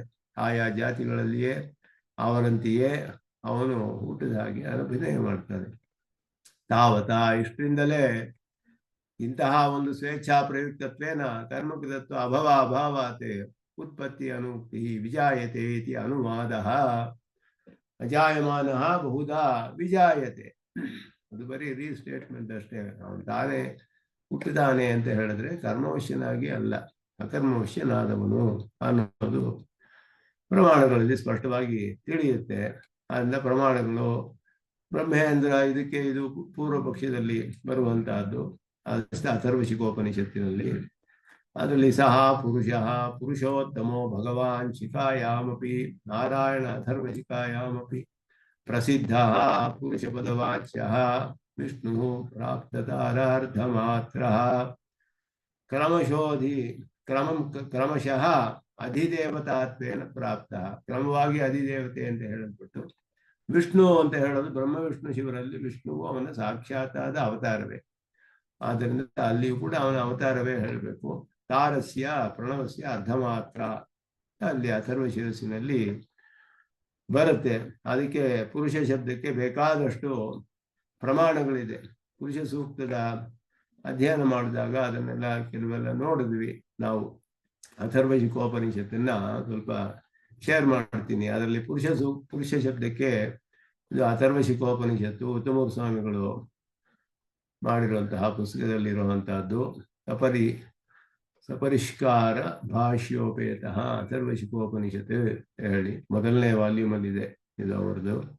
ಕೇನೋಪನಿಷತ್ತು ಮೊದಲಾದ ಈ ಶಾಖೆ ಕೇನ ಕಟ ಮೊದಲಾದ ಬರೋದು. ಅದರಲ್ಲಿ ಬರುವಂತಹ ವಾಕ್ಯ ತೃತೀಯ ಶುಭ ಶುಕ್ಲ ರುದ್ರದೇವತೆಗೆ ಯಾವಸಾನೇಸ್ಯ ಚತುರ್ಥ್ಯಧ ಅರ್ಧಮಾತ್ರ ವಿಜೃಂಭತಿ ಸರ್ವವರ್ಣ ಪುರುಷ ದೇವತ್ಯ ಅಂತ ಹೇಳಿದೆ ಇಲ್ಲಿ. ಅದನ್ನೆಲ್ಲ ಇಲ್ಲಿ ವಿವರಿಸ್ತಾರೆ. ಪುರುಷ ಶಬ್ದೇನ ವಾಸುದೇವ ಉಚ್ಯತೆ ಇದು ವ್ಯಾಖ್ಯಾನದಲ್ಲಿ. ಅದಕ್ಕೆ ಪ್ರಮಾಣಗಳನ್ನು ತೋರಿಸ್ತಾರೆ. ವಿಷ್ಣು ಪುರಾಣದಲ್ಲಿ ಸ್ಪಷ್ಟವಾಗಿ ಭಗವಾನಿತಿ ಶಬ್ದ ಅಯಂ ತಥಾ ಪುರುಷ ಇತ್ಯಪಿ ನಿರುಪಾಧೀಚ ವರ್ತತೆ ವಾಸುದೇವೇ ಸನಾತನೆ. ಭಗವಾನ್ ಶಬ್ದವು ಪುರುಷ ಶಬ್ದವು ನಿರುಪಾಧಿಕವಾಗಿ ಪರಿಪೂರ್ಣವಾದ ಮುಖ್ಯಾರ್ಥದಲ್ಲಿ ವಾಸುದೇವನಿಗೆ ಅನ್ವಯಿಸುತ್ತೆ ಹೊರತು ಬೇರೆ ಯಾರಿಗೂ ಇಲ್ಲ. ಭಗವತ್ ಶಬ್ದಕ್ಕೆ ಬೇಕಾದಷ್ಟು ನಿರುಕ್ತಿಯನ್ನು ಹೇಳ್ತಾರೆ. ಭಗವತ್ ಶಬ್ದಕ್ಕೆ ಒಂದೊಂದು ಅರ್ಥಕ್ಕೂ ಒಂದೊಂದು ಶಬ್ದಕ್ಕೂ ಅಕ್ಷರ ನಿರುಕ್ತಿಯನ್ನು ಹೇಳಿದೆ ವಿಷ್ಣು ಪುರಾಣದಲ್ಲಿ. ಅವಯವ ಅರ್ಥ ಹೇಳಿದೆ ಭಗ ಅನ್ನೋದಕ್ಕೆ ಮೊದಲಾದಕ್ಕೆಲ್ಲ ಅವಯವಾರ್ಥವೂ ಕೂಡ ಹೇಳಿದೆ. ಭಗವಾನ್ ಶಬ್ದಕ್ಕೆ ಷಾಡ್ಗುಣ್ಯ ವಿಶಿಷ್ಟನಾದವನು ಅಂತ ಅರ್ಥ ಹೇಳಿದೆ. ಬೇಕಾದಷ್ಟು ಶ್ಲೋಕಗಳಲ್ಲಿ ಪರಾಶರರು ಭಗವತ್ ಶಬ್ದದ ನಿರುಕ್ತಿಯನ್ನು ವಿಸ್ತಾರವಾಗಿ ನಿರೂಪಣೆ ಮಾಡಿದ್ದಾರೆ ವಿಷ್ಣು ಪುರಾಣದಲ್ಲಿ. ಅದೆಲ್ಲ ಹೇಳಿ ಇಂತಹ ಪರಿಪೂರ್ಣವಾದ ಅರ್ಥವು ಯಾರಲ್ಲಿ ಪೂರ್ಣವಾಗಿದೆಯೋ ಅವನೇ ನಿಜವಾಗಿಯೂ ಭಗವಾನ್ ಅಂತ ಹೇಳಲ್ಪಡುವವನು. ಇದರ ಅಂಶವಾದ ಒಂದು ಕೆಲವು ಅಂಶ ಇರುತ್ತೆ, ಒಂದು ಭಾಗ ಕೆಲವರಲ್ಲಿ ಇದ್ದರೆ ಅವರಿಗೂ ಕೂಡ ಭಗವಾನ್ ಅಂತ ಹೇಳೋದು ಔಪಚಾರಿಕವಾಗಿ ಗೌರವಾರ್ಥವಾಗಿ ಅದನ್ನ ಉಪಯೋಗಿಸಿದ್ದಾರೆ ಲೋಕದಲ್ಲಿ, ಭಗವಾನ್ ಬಾದರಾಯಣರು ಮೊದಲಾದವಾಗಿ ಅಂತ ಹೇಳಿ. ಆದ್ದರಿಂದ ಪೂರ್ಣವಾದ ಅರ್ಥ ನಿರುಪಾಧಿಕವಾಗಿ ಪುರುಷ ಶಬ್ದವೂ ಕೂಡ ಭಗವತ್ ಶಬ್ದವೂ ಕೂಡ ವಾಸುದೇವನಿಗೆ ಮೀಸಲಾದದ್ದು ಸ್ಪಷ್ಟವಾಗಿ ತಿಳಿಯುತ್ತೆ. ಪುರುಷಜ್ಞೆ ಶರೀರೇಸ್ಮಿನ್ ಶಯನಾತ್ ಪುರುಷೋ ಹರಿ. ಪುರುಷದಲ್ಲಿ ಪುರುಷೇತೆ ಇತಿ ಪುರುಷ. ಅಲ್ಲಿ ಪುರುಷೇತೆ ಅನ್ನುವಾಗ ಚಿಕ್ಕ ಶ ಬರಬೇಕು, ಶ ದೊಡ್ಡ ಶ ಬರೋದಿಲ್ಲ. ಆದರೆ ವ್ಯಾಕರಣದಲ್ಲಿ ಆ ಒಂದು ಸೂತ್ರವನ್ನು ಸೇರಿಸಿ ಅದರ ಮೂಲಕ ಆ ಚಿಕ್ಕ ಶಕಾರವು ದೊಡ್ಡ ಶಕಾರ ಆಗುತ್ತೆ, ಮಹಾಪುರಾಣವಾಗುತ್ತೆ. ಶಕಾರಸ್ಯ ಶಕಾರೋಯಂ ವ್ಯತ್ಯಯೇನ ಪ್ರಯುಜ್ಯತೆ. ಆ ರೀತಿ ಅದು ವ್ಯಾಕರಣದಕ್ಕೆ ಅನುಗುಣವಾಗಿ ಆ ರೀತಿ ಶಬ್ದವೇ ಹಾಗಾಗಿದೆ. ಅದು ಸ್ತ್ರೀ ಪ್ರಾಯಂ ಇತರತ್ ಸರ್ವಂ ಜಗತ್ ಸ್ಥಾವರ ಜಂಗಮಂ. ಎಲ್ಲವೂ ಸ್ತ್ರೀ ಪ್ರಾಯಂ ಇತರತ್ ಸರ್ವಂ. ಪುರುಷ ಒಬ್ಬನೇ, ಪರಮಾತ್ಮನೇ ಪುರುಷ, ಮಿಕ್ಕವರೆಲ್ಲ ಸ್ತ್ರೀ ಪ್ರಾಯಂ ಅಂತ ಹೇಳಲ್ಪಟ್ಟಿದೆ. ಋತೇತಮೇಕಂ ಪುರುಷಂ ವಾಸುದೇವಂ ಸನಾತನಂ. ಬ್ರಹ್ಮಾದ್ಯಾ ಸಕಲಾ ದೇವಾಃ ಯಕ್ಷಗಂಧರ್ವ ಕಿನ್ನರಾಃ ತೇ ಸರ್ವೇ ಪುರುಷಾಂಶತ್ವಾತ್ ಉಚ್ಯಂತೆ ಪುರುಷ ಇತಿ. ಪುರುಷರ ಅಂಶವಾದ್ದರಿಂದ ಯಾವುದೋ ಒಂದು ಅಂಶ ಅವರಲ್ಲಿಯೂ ಇದೆ. ಆದ್ದರಿಂದ ಯದ್ಯದ್ ವಿಭೂತಿ ಮತ್ ಸರ್ವಂ ಸತ್ವಂ ಶ್ರೀಮದೂರ್ಜಿತಮೇವ ಚ ತತ್ತದೇವ ಅಪಗಚ್ಚತ್ವಂ ಮಮ ತೇಜೋಂಶ ಸಂಭವಂ ಅಂತ ಗೀತೆಯಲ್ಲಿ ಹೇಳಿದ ಹಾಗೆ ಅವನ ಅಂಶವೆಲ್ಲ ಎಲ್ಲೆಲ್ಲಿ ಎಲ್ಲ ಶ್ರೀಮತ್ವವು ಕಂಡು ಬರುತ್ತೋ ಎಲ್ಲ ಪರಮಾತ್ಮನ ಅಂಶ ಅಲ್ಲಿ ತಿಳಿಬೇಕು ಅಂತ ಕೃಷ್ಣನ ಹೇಳುವಂತ ವಾಕ್ಯ ಇದೆಲ್ಲ ಕೂಡ ಪುರುಷ ಶಬ್ದಕ್ಕೆ ಅದರಲ್ಲಿ ನಾಲ್ಕನೆಯದು ಅರ್ಧ ಮಾತ್ರ ಅಂತ ಹೇಳಿದೆ. ಅದಕ್ಕೆ ಪೂರ್ಣ ಪ್ರತ್ಯಯ ಅಭಾವ ಅಂತ ಪೂರ್ಣ ಪ್ರತ್ಯಯ ಅಂತ ಬರುತ್ತೆ. ಅದು ಛಂದಸ್ಸೂತ್ರಗಳಲ್ಲಿ ಹೇಳ್ತಾರೆ, ಯಾದಿ ಪೂರ್ಣಂ ಮೊದಲಾದಾಗಿ ಇಕಾರ ಇದೆಲ್ಲ ಹೇಳಿ ಸೇರಿಸ್ತಾರೆ. ಅಲ್ಲಿ ಸೇರಿಲ್ಲ ಅದು. ಆದ್ದರಿಂದ ಅದರಲ್ಲಿ ಸ್ಪಷ್ಟವಾಗಿ ಪುರುಷ ದೇವತೆ ಅಂತ ಹೇಳಿ ಅದುವೇ ಪ್ರಧಾನವಾದದ್ದು ಅಂತ ಹೇಳಿ ಅದರಲ್ಲಿ ಇಲ್ಲಿ ಸ್ಪಷ್ಟವಾಗಿ ಹೇಳಲ್ಪಟ್ಟಿದೆ. ಆದ್ದರಿಂದ ಅಲ್ಲಿ ಅದಕ್ಕೆ ಅನುಗುಣವಾಗಿ ಪುರುಷ ಶಬ್ದಕ್ಕೆ ಪ್ರಮಾಣವನ್ನು ಸ್ವಾಮಿ ದೇಶಿಕನಲ್ಲಿ ತೆಗಿತಾರೆ. ಅಥರ್ವಶಿಖೋಪನಿಷತ್ತಿನಲ್ಲಿ ಹೇಳಲ್ಪಟ್ಟ ವಿಷಯವನ್ನ ಅಲ್ಲಿ ಪ್ರಮಾಣವಾಗಿ ತಿಳಿದ್ದಾರೆ. ಅಥರ್ವಶಿನಲ್ಲಿ ಸಾರ್ಧ ತ್ರಿಮಾತ್ರತ್ವ ಇದೆ. ಅಥರ್ವ ಶಿರಸಿ ಅಕಾರ ಉಕಾರ ಮಕಾರ ನಾದಾತ್ಮಕಸ್ಯ ಪ್ರಣವಸ್ಯ. ನಾದ ಅಂತ ಹೇಳಲ್ಪಡುತ್ತೆ. ಸಾರ್ಧ ತ್ರಿಮಾತ್ರಾತ್ಮಕಸ್ಯ ಅಂತಿಮ ಅರ್ಧ ಮಾತ್ರ ನಾದಂ ಇತಿ ಉಚ್ಯತೆ. ಕಡೆಯ ಅರ್ಧ ಮಾತ್ರಕ್ಕೆ ನಾದ ಅಂತ ಹೆಸರು. ಅದು ಚತುರ್ಥಿ ವಿದ್ಯುಮತಿ ಸರ್ವವರ್ಣ ಪುರುಷ ದೈವತ್ಯ ಇತಿ. ಪ್ರಣವೇ ಪ್ರಧಾನಸ್ಯ ನಾದಸ್ಯ ಅಧಿದೇವ ಪುರುಷ. ಪ್ರಣವದಲ್ಲಿ ಪ್ರಧಾನವಾದದ್ದು ನಾದವೇ ಅಂತ ಹೇಳಲ್ಪಡುತ್ತೆ. ಪುರುಷನೇ ಅದಕ್ಕೆ ಅಧಿದೇವತೆ ಅಂತ ಹೇಳಿರೋದ್ರಿಂದ ಮಿಕ್ಕಿದೆಲ್ಲಕ್ಕೂ ಕೂಡ ಅಧಿದೇವತೆಯಾದನು ಪುರುಷನೇ. ಪುರುಷಃ ವಿಷ್ಣುರೇವೇತಿ ಸ್ಥಾಪಿತಮೇವ ಅತಃ ವಿಷ್ಣೋ ಸರ್ವೋತ್ತಮತ್ವ ಸಿದ್ಧಿ ಹೇಳಿದ್ರೆ ವಿಷ್ಣುವಿನ ಪಾರಮ್ಯವನ್ನ ಅಲ್ಲಿ ಸ್ಥಾಪನೆ ಮಾಡ್ತಾರೆ ಅನ್ನೋದು ಅದನ್ನ ಸ್ಪಷ್ಟಪಡಿಸ್ತಾರೆ ಇದರಲ್ಲಿ.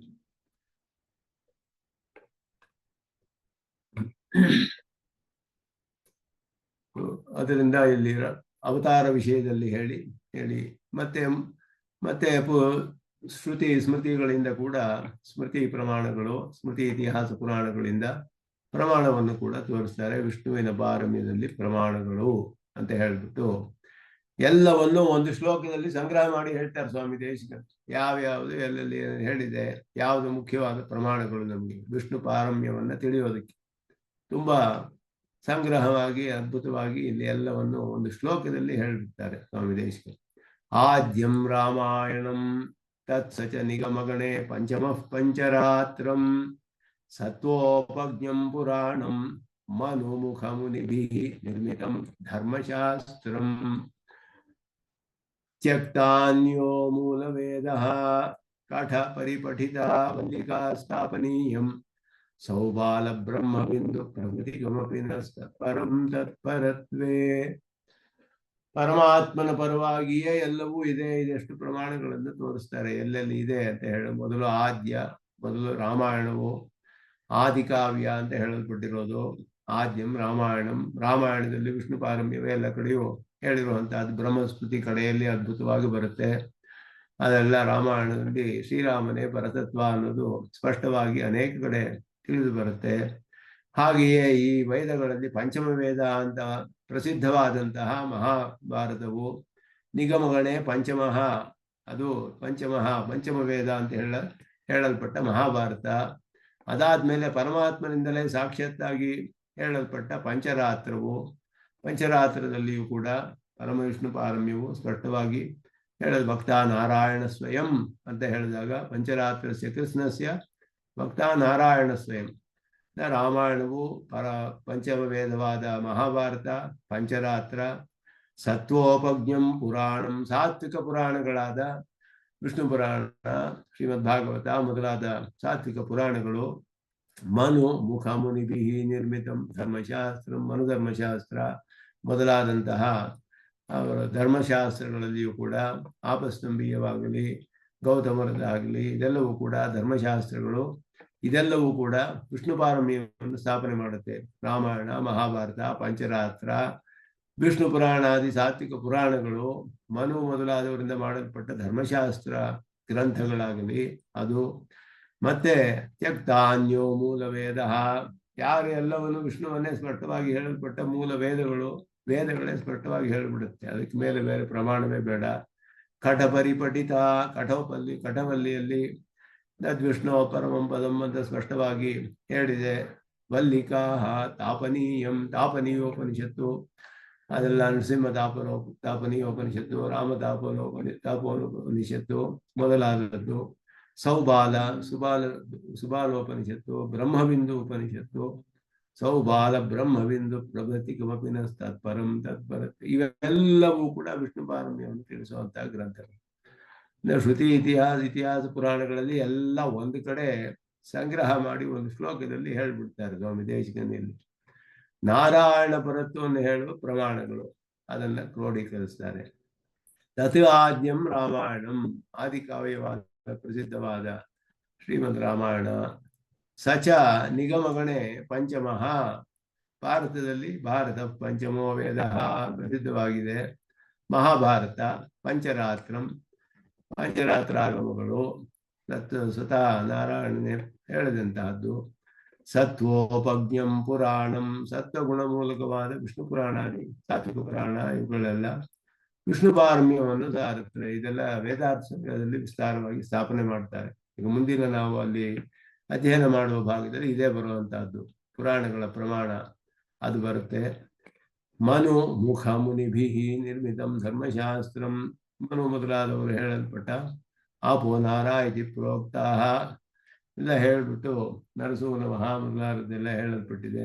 ನಾರಾಯಣದ ಮಹತ್ವವನ್ನು ಸ್ಪಷ್ಟವಾಗಿ ತಿಳಿಸುವಂತಹ ಮನುಧರ್ಮಶಾಸ್ತ್ರ ಮೊದಲಾದದ್ದು. ಮತ್ತೆ ತ್ಯಕ್ತಾನ್ಯ ಮೂಲವೇದ, ಅಗ್ನಿರ್ಬೇಕಿಲ್ಲಿ ಪ್ರಿಂಟಿಂಗ್ ಮಿಸ್ಟೇಕ್ ಇದೆ. ಅಗ್ನಿರ್ವೈ ದೇವತಾ ನಾಮ ವಮೋ ವಿಷ್ಣು ಪರಮಃ, ತೃತೀಯ ಸ್ಪಷ್ಟವಾಗಿ ಹೇಳುತ್ತೆ. ಅಗ್ನಿರ್ವೈ ದೇವತಾ ನಾಮ ವಮಃ ವಿಷ್ಣು ಪರಮಃ, ವಿಷ್ಣು ಪಾರಮ್ಯವನ್ನು ಸ್ಪಷ್ಟವಾಗಿ ಹೇಳಿದೆ. ಅಸಾಧಾರಣವಾಗಿ ವಿಷ್ಣು ಪಾರಮ್ಯವನ್ನು ಹೇಳುವಂತಹ ಸರ್ವ ಪ್ರಮಾಣಗಳಿಗೂ ಮೂಲವಾದ ವೇದ. ಕಠ ಪರಿಪಠಿತಾ ವಲ್ಲಿಕಾ, ಕಠೋಪನಿಷತ್ತು, ತದ್ವಿಷ್ಣು ಪರಮಂ ಪದಂ ಅಂತ ಹೇಳೋದು. ವಿಜ್ಞಾನ ಸಾರಥಿರಿಯಸ್ತು ಮನಃ ಪ್ರಗ್ರಹವಾನ್ ನರಃ, ಅವನು ತದ್ವಿಷ್ಣು ಪರಮಂ ಪದಂ ಜ್ಞಾನ ಸಾರಥಿರಿಯಸ್ತು ಮನಃ ಪ್ರಗ್ರಹವಾನ್ ನರಃ ಸೋಧ್ವನ ಪಾರಮಾಪ್ನೋತಿ ತದ್ವಿಷ್ಣೋ ಪರಮಂ ಪದಂ ಅಂತ ಹೇಳಿ ವಿಷ್ಣು ಪರಮಪದವು ಸ್ಪಷ್ಟವಾಗಿ ಕಠೋಪನಿಷತ್ತಿನಲ್ಲಿ ಹೇಳಿದೆ.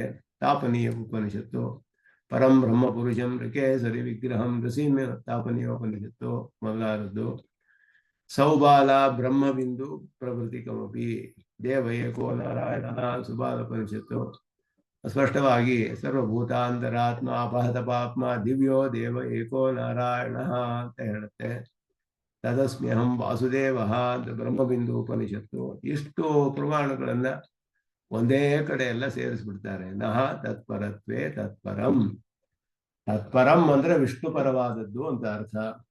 ಪರತ್ವೇ ತತ್ಪರ, ವಿಷ್ಣು ಪರತ್ವದಲ್ಲಿಯೇ ಪರವಾಗಿರುವಂತಹದ್ದು.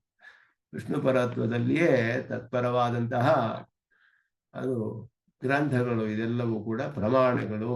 ವಿಷ್ಣುವೇ ನಾರಾಯಣನೇ ಸರ್ವೋತ್ತಮನಾದವನು ಅಂತ ನಮಗೆ ಸ್ಪಷ್ಟವಾಗಿ ತಿಳಿಸುವ ಮುಖ್ಯವಾದ ಪ್ರಮಾಣಗಳು. ಇಷ್ಟು ಪ್ರಮಾಣಗಳನ್ನ ಒಂದು ಶ್ಲೋಕದಲ್ಲಿ ಸೇರಿಸ್ಬಿಡ್ತಾರೆ ಸ್ವಾಮಿ ದೇಶಿಕರು. ಅದರಲ್ಲಿ ಕೆಲವು ಅಧಿಕವಾಗಿ ರಾಮಾಯಣದ ಶ್ಲೋಕಗಳನ್ನೆಲ್ಲ ಇಲ್ಲಿ ಹೇಳ್ತಾರೆ. ಪ್ರಮೇಯಂ ಸಂಶೋಧ್ಯ ಮಾನಾಧೀನ ಮೇಯ ಸಿದ್ಧಿ ನ್ಯಾಯ, ಇದು ಪ್ರಸಿದ್ಧವಾದ ನ್ಯಾಯ. ಮಾನಾಧೀನ ಮೇಯ ಸಿದ್ಧಿ ಅಂತ ಹೇಳಿದ್ರೆ ಪ್ರಮಾಣಕ್ಕೆ ಅಧೀನವಾಗಿ ಪ್ರಮೇಯವು ಸಿದ್ಧಿಸುತ್ತೆ. ಪ್ರಮೇಯ ಅನ್ನೋದು ಪ್ರಮಾಣದಿಂದ ತಿಳಿಯುವಂತಹ ಜ್ಞಾನ ವಿಷಯ. ಪ್ರಮೇಯ ಅಂತ ಹೇಳೋದು ಆಬ್ಜೆಕ್ಟ್ ಆಫ್ ನಾಲೆಡ್ಜ್. ಪ್ರಮಾ ಅನ್ನೋದು ನಾಲೆಡ್ಜ್. ಪ್ರಮಾಣ ಅನ್ನೋದು ಮೀನ್ಸ್ ಆಫ್ ನಾಲೆಡ್ಜ್, ಸಾಧನ. ಪ್ರಮಾಣ ಪ್ರಮೇಯ ಅನ್ನೋದು ಆ ಸಾಧನದಿಂದ ತಿಳಿಯುವಂತಹ ವಿಷಯ. ಪ್ರಮಾ ಅನ್ನೋದು ಆ ವಿಷಯದ ಬಗೆಗೆ ಜ್ಞಾನ.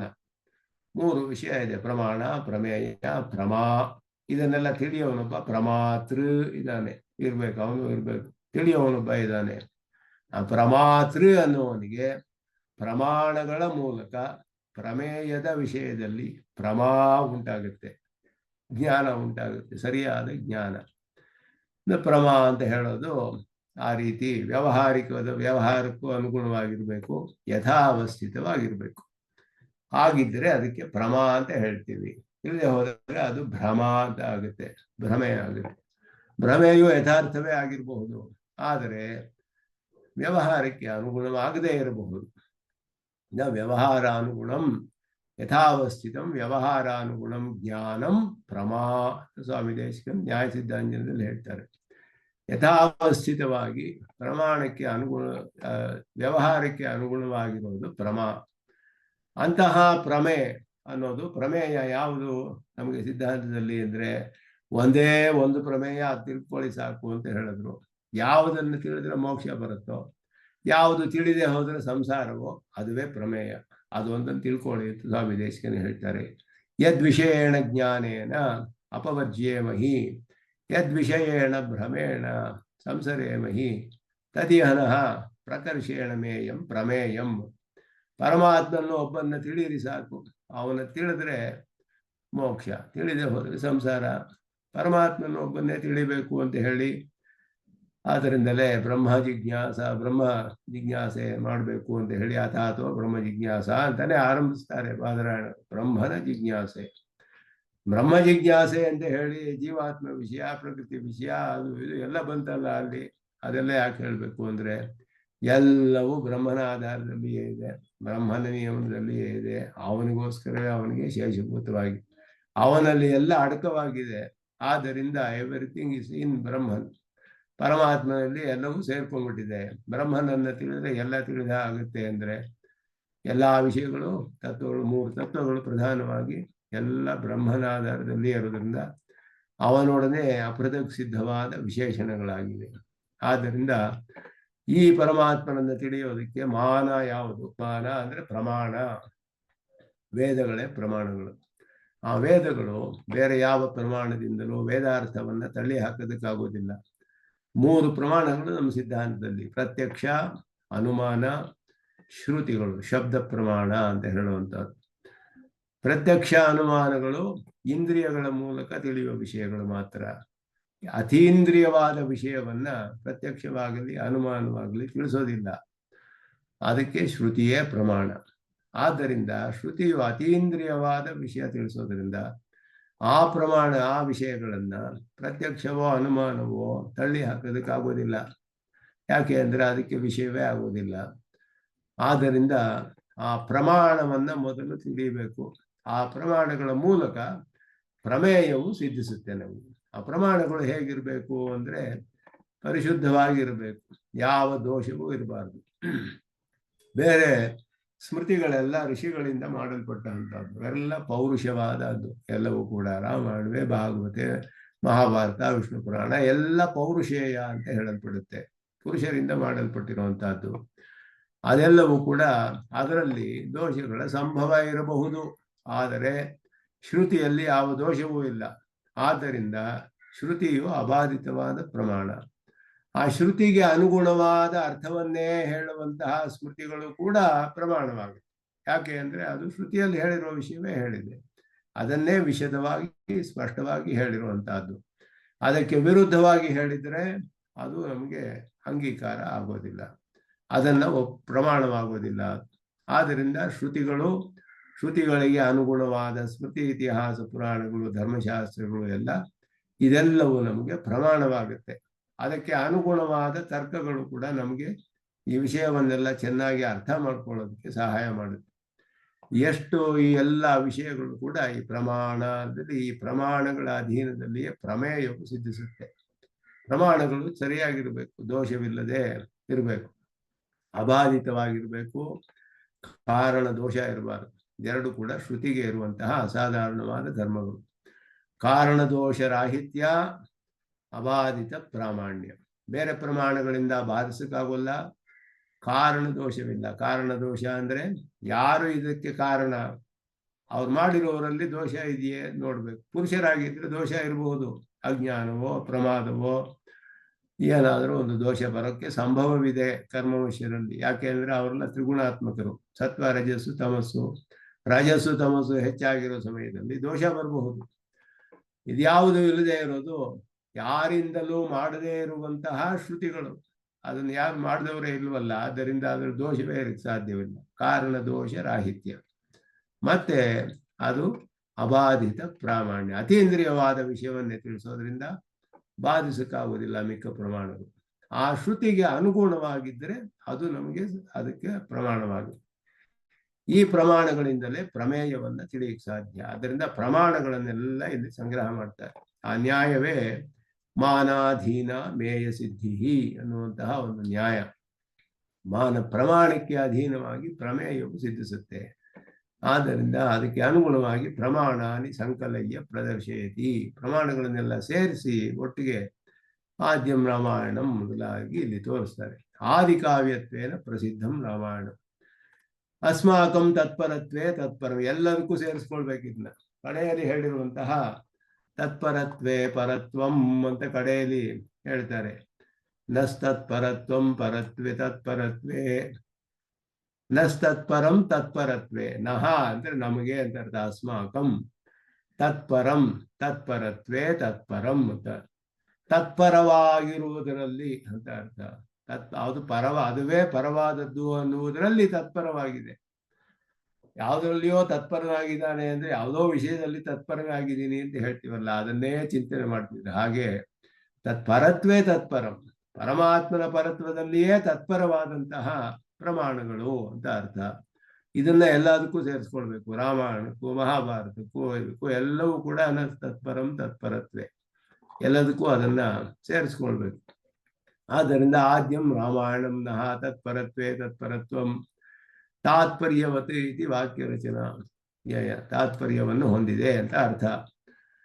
ಸಹ ಅರ್ಥ ಪರಃ ವಾಚ್ಯತ್ವೇನ ಉದ್ದಿಷ್ಟ ಯಸ್ಯ ಪದಸ್ಯ ವಾಕ್ಯಸ್ಯ ಗ್ರಂಥಸ್ಯ ವಾ ತತ್ ತತ್ಪರಂ ಭವತಿ. ಯಾವುದು ಅರ್ಥವಾಗಿ ಹೇಳಲ್ಪಡಬೇಕು, ಒಂದು ವಾಕ್ಯ, ಒಂದು ಪದ, ಒಂದು ವಾಕ್ಯದ ಆಗಲಿ, ಪದವಾಗಲಿ, ಒಂದು ಗ್ರಂಥವಾಗಲಿ, ಯಾವುದೋ ಒಂದು ವಿಷಯವನ್ನೇ ಹೇಳ್ತಾ ಇದ್ರೆ ತತ್ಪರವಾದ ಗ್ರಂಥ ಇದು ಅಂತ ಹೇಳ್ತಾರೆ. ಶರಣಾಗತಿಯ ಪರವಾದ ಗ್ರಂಥವೇ ರಾಮಾಯಣ ಅಂತ ಹೇಳಿದ್ರೆ ಶರಣಾಗತಿಯನ್ನೇ ತಿಳಿಸುತ್ತೆ. ಅಲ್ಲಿ ಎಲ್ಲವೂ ಕೂಡ ಪೂರ್ಣವಾಗಿ ಶರಣಾಗತಿ ವಿಷಯವನ್ನೇ ತಿಳಿಸೋದ್ರಿಂದ ಶರಣಾಗತಿಯೇ ತತ್ಪರವಾಗಿರುವ ಗ್ರಂಥ. ಆ ರೀತಿ ವಿಷ್ಣು ಪಾರಮ್ಯವನ್ನೇ ತತ್ಪರವಾಗಿ ಉಳ್ಳಂತಹ, ವಾಕ್ಯಾರ್ಥವನ್ನಾಗಿ ಉಳ್ಳಂತಹ ವಾಕ್ಯ, ಪದ, ಗ್ರಂಥ ಯಾವುದಾದ್ರೂ ಆಗಿರ್ಬೋದು. ಅದಕ್ಕೆ ತತ್ಪರಂ ಅಂತ ಇಲ್ಲಿ ಅರ್ಥ. ಶಬ್ದ ಪ್ರಯೋಗಕ್ಕೆ ಅರ್ಥ ವಿವರಿಸ್ತಾರೆ. ತತ್ಪರಸ್ಯ ಭಾವ ತಾತ್ಪರ್ಯ. ತಾತ್ಪರ್ಯ ಅಂದ್ರೆ ಅದೇ, ಈ ಇದಕ್ಕೆ ಇದೇ ತಾತ್ಪರ್ಯ ಅಂತ ಹೇಳಿದ್ರೆ ಈ ವಿಷಯವನ್ನೇ ತಿಳಿಸುತ್ತೆ ಅಂತ ಅರ್ಥ. ಈ ಪ್ರಕರಣಕ್ಕೆಲ್ಲ ತಾತ್ಪರ್ಯ ಏನು ಅಂತ ಹೇಳಿದ್ರೆ ಇದು. ರಾಮಾಯಣದ ತಾತ್ಪರ್ಯ ಏನು? ಶರಣಾಗತಿ ಅಂದ್ರೆ ಎಲ್ಲ ಶರಣಾಗತಿಯನ್ನೇ ತಿಳಿಸುತ್ತೆ ಅಂತ ಅರ್ಥ. ಅದುವೇ ತತ್ಪರತ್ವಂ. ಸ್ವಾಮಿ ದೇಶಿಕನ ಪ್ರಯೋಗ ಮಾಡಿದ ಶಬ್ದಗಳನ್ನು ವಿವರಿಸ್ತಾರೆ ಇಲ್ಲಿ. ನಿಗಮಗಣೆ ಪಂಚಮಃ ಸಚನಃ ತತ್ಪರತ್ವೇ ತತ್ಪರಂ. ಪಂಚಮ ವೇದಾಂತ ಪ್ರಸಿದ್ಧವಾದ ಮಹಾಭಾರತದ ತಾತ್ಪರ್ಯವೂ ವಿಷ್ಣು ಪಾರಮ್ಯವೇ. ಆದಿಕಾವ್ಯವಾದ ರಾಮಾಯಣದ ತಾತ್ಪರ್ಯ ವಿಷ್ಣು ಪಾರಮ್ಯ. ಆ ರೀತಿ ಅರ್ಥ ಮಾಡ್ಕೊಳ್ಬೇಕು. ಇದೆಲ್ಲವೂ ಕೂಡ ಅದರ ತಾತ್ಪರ್ಯವೆಲ್ಲ ವಿಷ್ಣು ಪಾರಮ್ಯವೇ. ನಿಗಮಗಣಃ ವೇದ ಸಮುದಾಯ ತಸ್ಮಿನ್ ಪಂಚಮಃ ಋಗ್ಯಜುಸ್ಸಾಮ ಅಥರ್ವಾಣಾಂ ಚತುರ್ಣಾಂ ಉಪರಿ ಭಾರತ ಪಂಚಮೋ ವೇದ ಇತಿ ಪರಿಗಣಿತಂ ಮಹಾಭಾರತಂ ಇತಿಹಾಸ ಪುರಾಣಯೋರ್ ಮಧ್ಯೆ ತತ್ರಾಪಿ ಮಹಾಭಾರತಂ ಗರೀಯಃ ಯತಿಹಾಸ್ತಿ ತದನ್ಯತ್ರ ಎನ್ಯಹಾಸ್ತಿ ನ ತತ್ ಕ್ವಚಿತ್ ಪ್ರಸಿದ್ಧವಾದ ಉಕ್ತಿ ಮಹಾಭಾರತಕ್ಕೆ. ಅಲ್ಲಿ ಇರೋದು ಬೇರೆ, ಎಲ್ಲ ಕಡೆ ಇರೋದೆಲ್ಲ ಇಲ್ಲಿರೋದಿದೆ, ಎಲ್ಲ ಕಡೆಯೂ ಇದೆ, ಇಲ್ಲಿಲ್ಲದೆ ಇರೋದು ಎಲ್ಲೂ ಇಲ್ಲ ಅಂತ ಅರ್ಥ. ಯತಿಹಾಸ್ತಿ ತತ್ ಅನ್ಯತ್ರ, ಮಹಾಭಾರತದಲ್ಲಿ ಇರೋದೇ ಬೇರೆ ಕಡೆ ಎಲ್ಲಿಯೂ ಇದೆ, ಮಹಾಭಾರತದಲ್ಲಿ ಇಲ್ಲದೆ ಇರೋದು ಬೇರೆ ಎಲ್ಲಿಯೂ ಇಲ್ಲ ಅಂತ ಒಂದು ಉಕ್ತಿ ಪ್ರಸಿದ್ಧವಾಗಿದೆ. ಯತ್ ನ ಇಹ ಅಸ್ತಿ ನ ತತ್ ಕ್ವಚಿತ್, ಇಲ್ಲದೆ ಇರೋದೇ ಇಲ್ಲ ಯಾವ ವಿಷಯವೂ, ಎಲ್ಲವೂ ಇದೆ ಮಹಾಭಾರತದಲ್ಲಿ ಅಂತ ಅರ್ಥ. ಅದಕ್ಕೆ ಪ್ರಶಂಸೆ ಮಾಡ್ತಾರೆ ಹಾಗೆ. ಆದ್ದರಿಂದ ಅದಕ್ಕೆ ಪಂಚಮ ವೇದ ಅಂತ ಪ್ರಸಿದ್ಧ ಇದೆ. ಏವಂ ಪಂಚರಾತ್ರಂ ಪಂಚರಾತ್ರಸ್ಯ ಕೃಷ್ಣಸ್ಯ ಭಕ್ತ ನಾರಾಯಣ ಸ್ವಯಂ ಪ್ರಶಂಸ್ಯತೆ, ಪ್ರಸಿದ್ಧವಾಗಿದೆ. ಸರ್ವೋಪಜ್ಞಂ ಪುರಾಣ ಸತ್ವೋಪಜ್ಞಂ ಪುರಾಣಂ ಸತ್ವೇನ ಗುಣೇನ ಗುಣೇನ ಆದಿಭೂತೇನ ಉಪಜ್ಞಾಯ ಮಾನತ್ವಾತ್. ಸತ್ವಗುಣವೇ ಅಧಿಕವಾಗಿರುವ ಋಷಿಗಳಿಂದ ಮಾಡಲ್ಪಟ್ಟಿರುವಂತಹದ್ದು ಅಂತ ಅರ್ಥ. ಸತ್ವ ಚತುರ್ಮುಖ ಬ್ರಹ್ಮನು ಉಪದೇಶ ಮಾಡುವಂತಹದ್ದು, ಅಥವಾ ಋಷಿಗಳಿಗೆ ತಪಸ್ಸಿನಿಂದ ಸಾಕ್ಷಾತ್ಕಾರವಾದಂತಹ ಮೊದಲಾದದ್ದು, ಇದೆಲ್ಲ ಹೇಳ್ಬೋದು. ಆ ರೀತಿ ಅದಕ್ಕೆ ಸತ್ವೋಪಜ್ಞಂ ವೈಷ್ಣವಾದಿ ಪುರಾಣ ಅಂತ ಸರ್ವಾರ್ಥ ಸಿದ್ಧಿಯಲ್ಲಿ ಹೇಳ್ತಾರೆ ಸ್ವಾಮಿ ದೇಶಿಕನು. ವೈಷ್ಣವ ಪುರಾಣ, ವಿಷ್ಣು ಪುರಾಣ ಮೊದಲಾದದ್ದು, ಶ್ರೀಮದ್ ಭಾಗವತ ಮೊದಲಾದದ್ದೆಲ್ಲ ಸಾತ್ವಿಕ ಪುರಾಣಗಳು. ಸತ್ವಾತ್ ಸಂಜಾಯತೆ ಜ್ಞಾನಂ ಸರ್ವದ್ವಾರೇಷು ದೇಹಸ್ಮಿನ್ ಪ್ರಕಾಶೋಪಜಾಯತೆ ಜ್ಞಾನಂ ಯದಾ ತದಾ ಎನ್ನುವ ಗೀತೆಯ ಸ್ವಲ್ಪ ಇದೆಲ್ಲ ಹೇಳ್ತಾರೆ. ಸರ್ವಮಪಿ ಸತ್ವಗುಣಕಾರಿಮೇವ, ಎಲ್ಲಾ ಜ್ಞಾನವೂ ಸತ್ವಗುಣದಿಂದ ತಾನೇ ಉಂಟಾಗಬೇಕು ಅಂತ ಹೇಳಿದ್ರೆ ಹಾಗಲ್ಲ. ಶ್ರುತಿಗೆ ವಿರುದ್ಧವಾಗಿರುವ ಜ್ಞಾನವು ನಮಗೆ ಪ್ರಮಾಣವಾಗುವುದಿಲ್ಲ. ಆದ್ದರಿಂದ ಸಾತ್ವಿಕ ರಾಜ ತಾಮಸ ವಿಭಾಗಸ್ಯ ಇದೆಲ್ಲ ಕೂಡ ವೇದಾರ್ಥ ಸಂಗ್ರಹದಲ್ಲಿ ಸ್ಪಷ್ಟವಾಗಿ ವಿವರಿಸ್ತಾರೆ ಸ್ವಾಮಿ ಭಾಷಿಕಾರರು. ಸತ್ವಗುಣ ಅಧಿಷ್ಠಾತ್ರ ಭಗವತ ಸ್ವಯಂ ಉಪದಿಷ್ಟತ್ವಾತ್ ಚ ಶುದ್ಧ ಸಾತ್ವಿಕಂ ವೈಷ್ಣವಂ ಪುರಾಣಂ ಗಚ್ಯತೆ. ಆದ್ದರಿಂದ ಇದು ಪುರಾಣಾನ ಸಾತ್ವಿಕ ರಾಜಸ ತಾಮಸ ವಿಭಾಗ ವೇದಾರ್ಥ ಸಂಗ್ರಹೇ ಮತ್ಸ್ಯ ಪುರಾಣ ವಚನೈ ಪ್ರತಿಪಾದಿತ. ಮತ್ಸ್ಯ ಪುರಾಣದ ವಚನಗಳನ್ನೆಲ್ಲ ಹೇಳಿ ರಾಮಾನುಜರು ವೇದಾರ್ಥ ಸಂಗ್ರಹದಲ್ಲಿ ಇದನ್ನೆಲ್ಲ ವಿವರಿಸಿದ್ದಾರೆ. ಕಡೆಯಲ್ಲಿ ಮುಂದೆ ಬರುತ್ತೆ, ನಾವು ಅಧ್ಯಯನ ಮಾಡ್ತಾ ಇರೋ ಭಾಗದಲ್ಲಿ. ಅಗ್ನೇಹೇ ಶಿವಸ್ಯ ಮಾಹಾತ್ಮ್ಯಂ ತಾಮಸೇಷು ಪ್ರಕೀರ್ತೆ ರಾಜಸೇಷು ಮಾಹಾತ್ಮ್ಯಂ ಅಧಿಕಂ ವಿಷ್ಣು ಬ್ರಹ್ಮಣೋ ವಿದು ಸಾತ್ವಿಕೇಶ ಕಲ್ಪೇಶು ಮಾಹಾತ್ಮ್ಯಂ ಅಧಿಕಂ ಹರೇಹೇ. ಆದ್ದರಿಂದ ಸಾತ್ವಿಕ ಕಲ್ಪಗಳು ಅಂತ ಹೇಳಿದ್ರೆ ಬ್ರಹ್ಮನಿಗೆ ಸತ್ವವು ಅಧಿಕವಾಗಿರುವ ದಿನಗಳು ಅಂತ ಅರ್ಥ. ಬ್ರಹ್ಮನ ಒಂದು ದಿನ ಒಂದು ಕಲ್ಪ ಅಂತ ಹೇಳಲ್ಪಡುತ್ತೆ. ಬ್ರಹ್ಮನಿಂದಲೇ ಎಲ್ಲ ಉಪದೇಶ ಆಗುವುದು. ಬ್ರಹ್ಮನಿಗೆ ಪರಮಾತ್ಮನ ವೇದ ಉಪದೇಶ ಮಾಡಿದ್ಮೇಲೆ ಬ್ರಹ್ಮನು ಪುರಾಣಗಳನ್ನ ಇದನ್ನೆಲ್ಲ ಉಪದೇಶ ಮಾಡ್ತಾನೆ, ಮುಂದೆ ಪ್ರವರ್ತನೆ ಮಾಡ್ತಾನೆ. ಬ್ರಹ್ಮನಿಗೂ ಕೂಡ ಸತ್ವರಜಸ್ತಮಸ್ಸಿರುವಾಗ ಕೆಲವು ಕಲ್ಪಗಳಲ್ಲಿ, ಕೆಲವು ದಿನಗಳಲ್ಲಿ ಅವನಿಗೆ ಸತ್ವ ಕಡಿಮೆ ಅಧಿಕವಾಗಿರುತ್ತೆ, ಕೆಲವು ಕಡೆ ರಾಜಸ ಅಧಿಕವಾಗಿರುತ್ತೆ, ಕೆಲವು ಕಡೆ ತಾಮಸ. ಕೆಲವು ದಿನಗಳು ಆಯಾ ದಿನಗಳಲ್ಲಿ ಅವನು ಉಪದೇಶ ಮಾಡಿದ ಪುರಾಣಗಳು ಅದಕ್ಕೆ ಅನುಗುಣವಾದ ಗುಣವನ್ನು ಹೊಂದಿರುತ್ತೆ. ತಾಮಸ ಪುರಾಣಗಳಾಗುತ್ತೆ, ರಾಜಸ ಪುರಾಣಗಳಾಗುತ್ತೆ, ಸಾತ್ವಿಕ ಪುರಾಣಗಳಾಗುತ್ತೆ. ಆದ್ದರಿಂದ ಇಲ್ಲೆಲ್ಲ ತಾಮಸೇಶು ಅಂದ್ರೆ ತಾಮಸ ಕಲ್ಪಗಳಲ್ಲಿ, ತಮಸ್ಸು ಅಧಿಕವಾಗಿರುವ ದಿನಗಳಲ್ಲಿ ಬ್ರಹ್ಮನು ಉಪದೇಶ ಮಾಡಿರೋದು ಮೊದಲಾದದ್ದು. ಇದೆಲ್ಲ ವಿವರಿಸ್ತಾರೆ ಭಾಷಿಕಾರರು ವೇದಾರ್ಥ ಸಂಗ್ರಹದಲ್ಲಿ. ಅದನ್ನ ಇಲ್ಲಿ ಉದಾಹರಿಸ್ತಾರೆ ಆಚಾರ್ಯರು. ತಥಾಚ ವಿಷ್ಣೋ ಪರತ್ವ ಪ್ರತಿಪಾದಕಂ ಪುರಾಣಂ ಸಾತ್ವಿಕಂ. ವಿಷ್ಣುವಿನ ಪರತ್ವವನ್ನು ಯಾವುದು ಹೇಳುತ್ತೋ ಅದು ಸಾತ್ವಿಕ ಪುರಾಣಗಳು ಅನ್ನೋದು ಸ್ಪಷ್ಟವಾಗಿದೆ. ಮನು ಮೊದಲಾದ ಮಹಾಜ್ಞಾನಿಗಳು ನಿರ್ಮಿತಂ ಧರ್ಮಶಾಸ್ತ್ರಂ ಯದ್ವೈಕಿಂಚ ಮನುರಭವತ್ ತದ್ಭೇಷಜಂ ಅಂತ ಶ್ರುತಿ ಕೂಡ ಹೇಳುತ್ತೆ. ಮನು ಹೇಳುವುದೆಲ್ಲ ಪ್ರಮಾಣವಾದದ್ದು ಮೊದಲಾದದ್ದು, ಮನುಸ್ಮೃತಿ ಮೊದಲಾದದ್ದು, ಮನುಧರ್ಮಶಾಸ್ತ್ರ ಇದೆಲ್ಲವೂ ಕೂಡ ಪ್ರಮಾಣವಾಗುತ್ತೆ.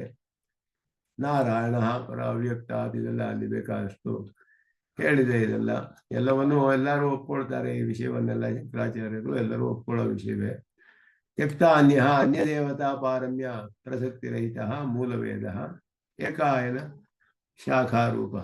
ಮೂಲವೇದ ಅನ್ನೋದು ಏಕಾಯನ ಶಾಖೆ ಅಂತಲೂ ಒಂದು ಹೇಳಲ್ಪಟ್ಟಿದೆ. ಪರಮೇಕಾಂತಿ ಧರ್ಮ ಪ್ರತಿಪಾದನ ಪರತ್ವೇನ ಪಂಚರಾತ್ರ ಮೂಲತ್ವಾತ್ ಮೂಲವೇದ ಇತಿ ಉಕ್ತಿ. ಅದಕ್ಕೆ ಮೂಲ ವೇದ ಅಂದರೆ ಇಲ್ಲಿ ಏಕಾಯನ ಶ್ರುತಿ ಅಂತ ಅರ್ಥ ಮಾಡ್ತಾರೆ. ಏಕಾಯನ ಶ್ರುತಿಯಲ್ಲಿ ಕೂಡ ಸ್ವಾಮಿ ದೇಶಿಕನ ರಹಸ್ಯ ತ್ರಯ ಸಾರದಲ್ಲಿ ಅದನ್ನೆಲ್ಲ ಉದಾಹರಿಸ್ತಾರೆ. ಕಟಪರಿಪಠಿತ, ಕಟವಲ್ಲಿ ಮೊದಲಾದವುಗಳಲ್ಲಿ ವಿಜ್ಞಾನ ಸಾರಥಿರ್ಯಸ್ತು ಮನ ಪ್ರಗ್ರಹವಾನ್ ನರಹಾಸೋ ಅಧ್ವನ ಪರಮಾತ್ಮ ತದ್ವಿಷ್ಣೋ ಪರಮಂ ಪದಂ ವಿಷ್ಣು ಪದಂ ಬ್ರಹ್ಮ ವಿದ್ಯಾ ಪ್ರಾಪ್ಯಂ ಉಕ್ತಂ. ಕಠೋಪನಿಷತ್ತಿನಲ್ಲಿ ಹೇಳಿರೋದು ನಚಿಕೇತ ವಿದ್ಯಾ ಅನ್ನೋದು ಬ್ರಹ್ಮವಿದ್ಯೆ. ಆ ಬ್ರಹ್ಮವಿದ್ಯೆಯಲ್ಲಿ ಫಲ ಏನು ಅದಕ್ಕೆ ಅಂತ ಹೇಳಿದ್ರೆ ವಿಷ್ಣುವಿನ ಪದ ಪ್ರಾಪ್ತಿ, ಪರಮ ಪದವನ್ನು ಹೋಗಿ ಸೇರ್ತಾನೆ, ವಿಷ್ಣುವಿನ ಸ್ಥಾನ. ತದ್ವಿಷ್ಣೋ ಪರಮಂ ಪದಂ. ಸೊ ಅಧ್ವನಃ ಪಾರಂ, ಅಧ್ವ ಅಂದರೆ ದಾರಿ, ಮಾರ್ಗ. ಸಂಸಾರದ ಮಾರ್ಗವನ್ನು ದಾಟಿ ಅದರ ಆ ಕಡೆ ಇರುವಂತಹ ಅಧ್ವನಃ ಪಾರಂ, ಅದರ ಆ ಕಡೆ ಇರುವಂತಹ ವಿಷ್ಣೋ ಪರಮಂ ಪದಂ ಪ್ರಾಪ್ನೋತಿ, ವಿಷ್ಣುವಿನ ಪರಮಪದವನ್ನು ಹೋಗಿ ಸೇರ್ಕೊಳ್ತಾನೆ. ವಿಷ್ಣೋ ಪರಮಂ ಪದಂ ಸ್ಪಷ್ಟವಾಗಿ ಹೇಳಲ್ಪಟ್ಟಿದೆ. ತಾಪನೀಯ ಉಪನಿಷತ್ತು ಪ್ರಸಿದ್ಧವಾಗಿದೆ. ರಾಮ ತಾಪನೀಯ ಉಪನಿಷತ್ತು, ನೃಸಿಂಹ ತಾಪನೀಯ ಉಪನಿಷತ್ತು ಮೊದಲಾದದ್ದೆಲ್ಲ ಎಲ್ಲರೂ ವ್ಯಾಖ್ಯಾನ ಮಾಡಿದ್ದಾರೆ. ಸೌಬಾಲ ಬ್ರಹ್ಮಹಿಂದು ಪ್ರವೃತ್ತಿಕಂ, ಸುಬಾಲೋಪನಿಷತ್ತು, ಬ್ರಹ್ಮಬಿಂದು ಉಪನಿಷತ್ತು ಕೂಡ ಎಲ್ಲವೂ ಕೂಡ ವಿಷ್ಣು ಪಾರಮ್ಯವನ್ನು ಸ್ಪಷ್ಟವಾಗಿ ಘೋಷಣೆ ಮಾಡಿದೆ. ಆದ್ದರಿಂದ ಇದೆಲ್ಲವೂ ಕೂಡ ನಮಗೆ ಪ್ರಮಾಣವಾಗುತ್ತೆ ಅನ್ನೋದು ಇಲ್ಲಿ ಸಂಗ್ರಹವಾಗಿ ಹೇಳ್ತಾರೆ. ಇದೆಲ್ಲ ಬೇರೆ ಪುರಾಣಗಳಲ್ಲಿ ಹೇಳಿರೋದಕ್ಕೆ ಅದಕ್ಕೆಲ್ಲ ವಿಚಾರವನ್ನು ವೇದಾರ ಸಂಗ್ರಹದಲ್ಲಿ ಸ್ವಾಮಿ ಭಾಷ್ಯಕಾರರು ಸ್ಪಷ್ಟವಾಗಿ ಸ್ಥಾಪನೆ ಮಾಡಿದ್ದಾರೆ. ಆದ್ದರಿಂದ ಇತರ ಪುರಾಣಗಳೆಲ್ಲ ಅದು ಸಾತ್ವಿಕ ರಾಜಸ ತಾಮಸ ವಿಭಾಗದಿಂದ ಅದರ ಪ್ರಮಾಣಗಳನ್ನು ನಾವು ಅರ್ಥ ಮಾಡ್ಕೊಳ್ಬೇಕು. ಎಲ್ಲವೂ ಕೂಡ ಪುರಾಣಗಳು, ಇತಿಹಾಸ ಪುರಾಣಗಳೆಲ್ಲ ಚತುರ್ಮುಖ ಬ್ರಹ್ಮನಿಂದಲೇ ಉಪದಿಷ್ಟವಾಗಿರೋದು. ಎಲ್ಲವೂ ಕೂಡ ಅವನಿಂದಲೇ ಪ್ರವರ್ತನೆ ಆಗಿರುವಂಥದ್ದು. ಆದ್ದರಿಂದ ಅದರಲ್ಲಿ ಯಾವ ವಿಧವಾದ ಸಂಶಯವಿಲ್ಲ. ಅದರಲ್ಲಿ ಯಾವ್ಯಾವುದು ಸಾತ್ವಿಕ ಪುರಾಣಗಳು ಎಲ್ಲ ಶ್ರುತಿಗೆ ಅನುಗುಣವಾದ ಪುರಾಣಗಳೆಲ್ಲ ಸಾತ್ವಿಕ ಪುರಾಣಗಳು, ಮಿಕ್ಕಿದ್ದೆಲ್ಲ ರಾಜಸ ತಾಮಸ ಮೊದಲಾಗಿ ಅದರಲ್ಲಿ ಎಲ್ಲ ಪುರಾಣಗಳಲ್ಲಿಯೇ ಹೇಳಲ್ಪಟ್ಟಿದೆ ಸ್ಪಷ್ಟವಾಗಿ. ಇದೆಲ್ಲ ಕೂಡ ಅದರ ಪ್ರಮಾಣವನ್ನೆಲ್ಲ ಆ ರೀತಿ ನಾವು ತಿಳಿಯಬೇಕು ಅಂತ ಹೇಳಿ ಪ್ರಮಾಣಗಳ ಒಂದು ಸಂಗ್ರಹ ಮಾಡಿ, ಇಷ್ಟು ಪ್ರಮಾಣಗಳಿಂದಲೂ ಕೂಡ ವಿಷ್ಣು ಪಾರಮ್ಯವು ಸ್ಪಷ್ಟವಾಗಿ ಹೇಳಲ್ಪಟ್ಟಿದೆ ಅನ್ನೋದನ್ನ ಮೊದಲು ಎಲ್ಲ ಅನ್ವಯ ರೂಪದಲ್ಲಿ ಸ್ಥಾಪನೆ ಮಾಡಿ, ಅದಕ್ಕೆ ಈಗ ಪೂರ್ವ ಪಕ್ಷ ಹೇಳುವಂತಹ ವಿರುದ್ಧವಾಗಿರುವ ವಚನಗಳಿಗೆ ಹೇಗೆ ಅರ್ಥ ಮಾಡಬೇಕು ಅದನ್ನು ಕೂಡ ಮುಂದೆ ತಿಳಿಸ್ತಾರೆ ಮುಂದಿನ ಶ್ಲೋಕಗಳಲ್ಲಿ. ಅದನ್ನ ಮುಂದುವರಿಸೋಣ ಅಂತ ಹೇಳಿ ಎಲ್ಲರಿಗೂ ನಮಸ್ಕಾರಗಳನ್ನು ತಿಳಿಸಿ ನಿಲ್ಲಿಸ್ಕೊಳ್ತೇನೆ. ಯೋ ನಿತ್ಯಮಚ್ಯುತ ಪದಾಂಬುಜ ಯುಗ್ಮರುಕ್ಮವ್ಯಾಮೋಹತಸ್ಥರಿಜನಾಣಿಜ್ಞಾಯಮೇನೆ ಅಸ್ಮದ್ಗುರೋರ್ಭಗವತೋ ಸಿದೇಕಬಿಂದೋ ರಾಮಾನುಜಸ್ಯ ಚರಣೋ ಶರಣಂ ಪ್ರಪದ್ಯೆ. ಕವಿತಾರ್ಕಿಕಸಿಂಹಾಯ ಕಲ್ಯಾಣಗುಣಶಾಲಿನೇ ಶ್ರೀಮತೆ ವೆಂಕಟೇಶಾಯ ವೇದಾಂತ ಗುರವೇ ನಮಃ. ಶ್ರೀಮತೆ ನಿಗಮಾಂತ ಶ್ರೀಕೃಷ್ಣ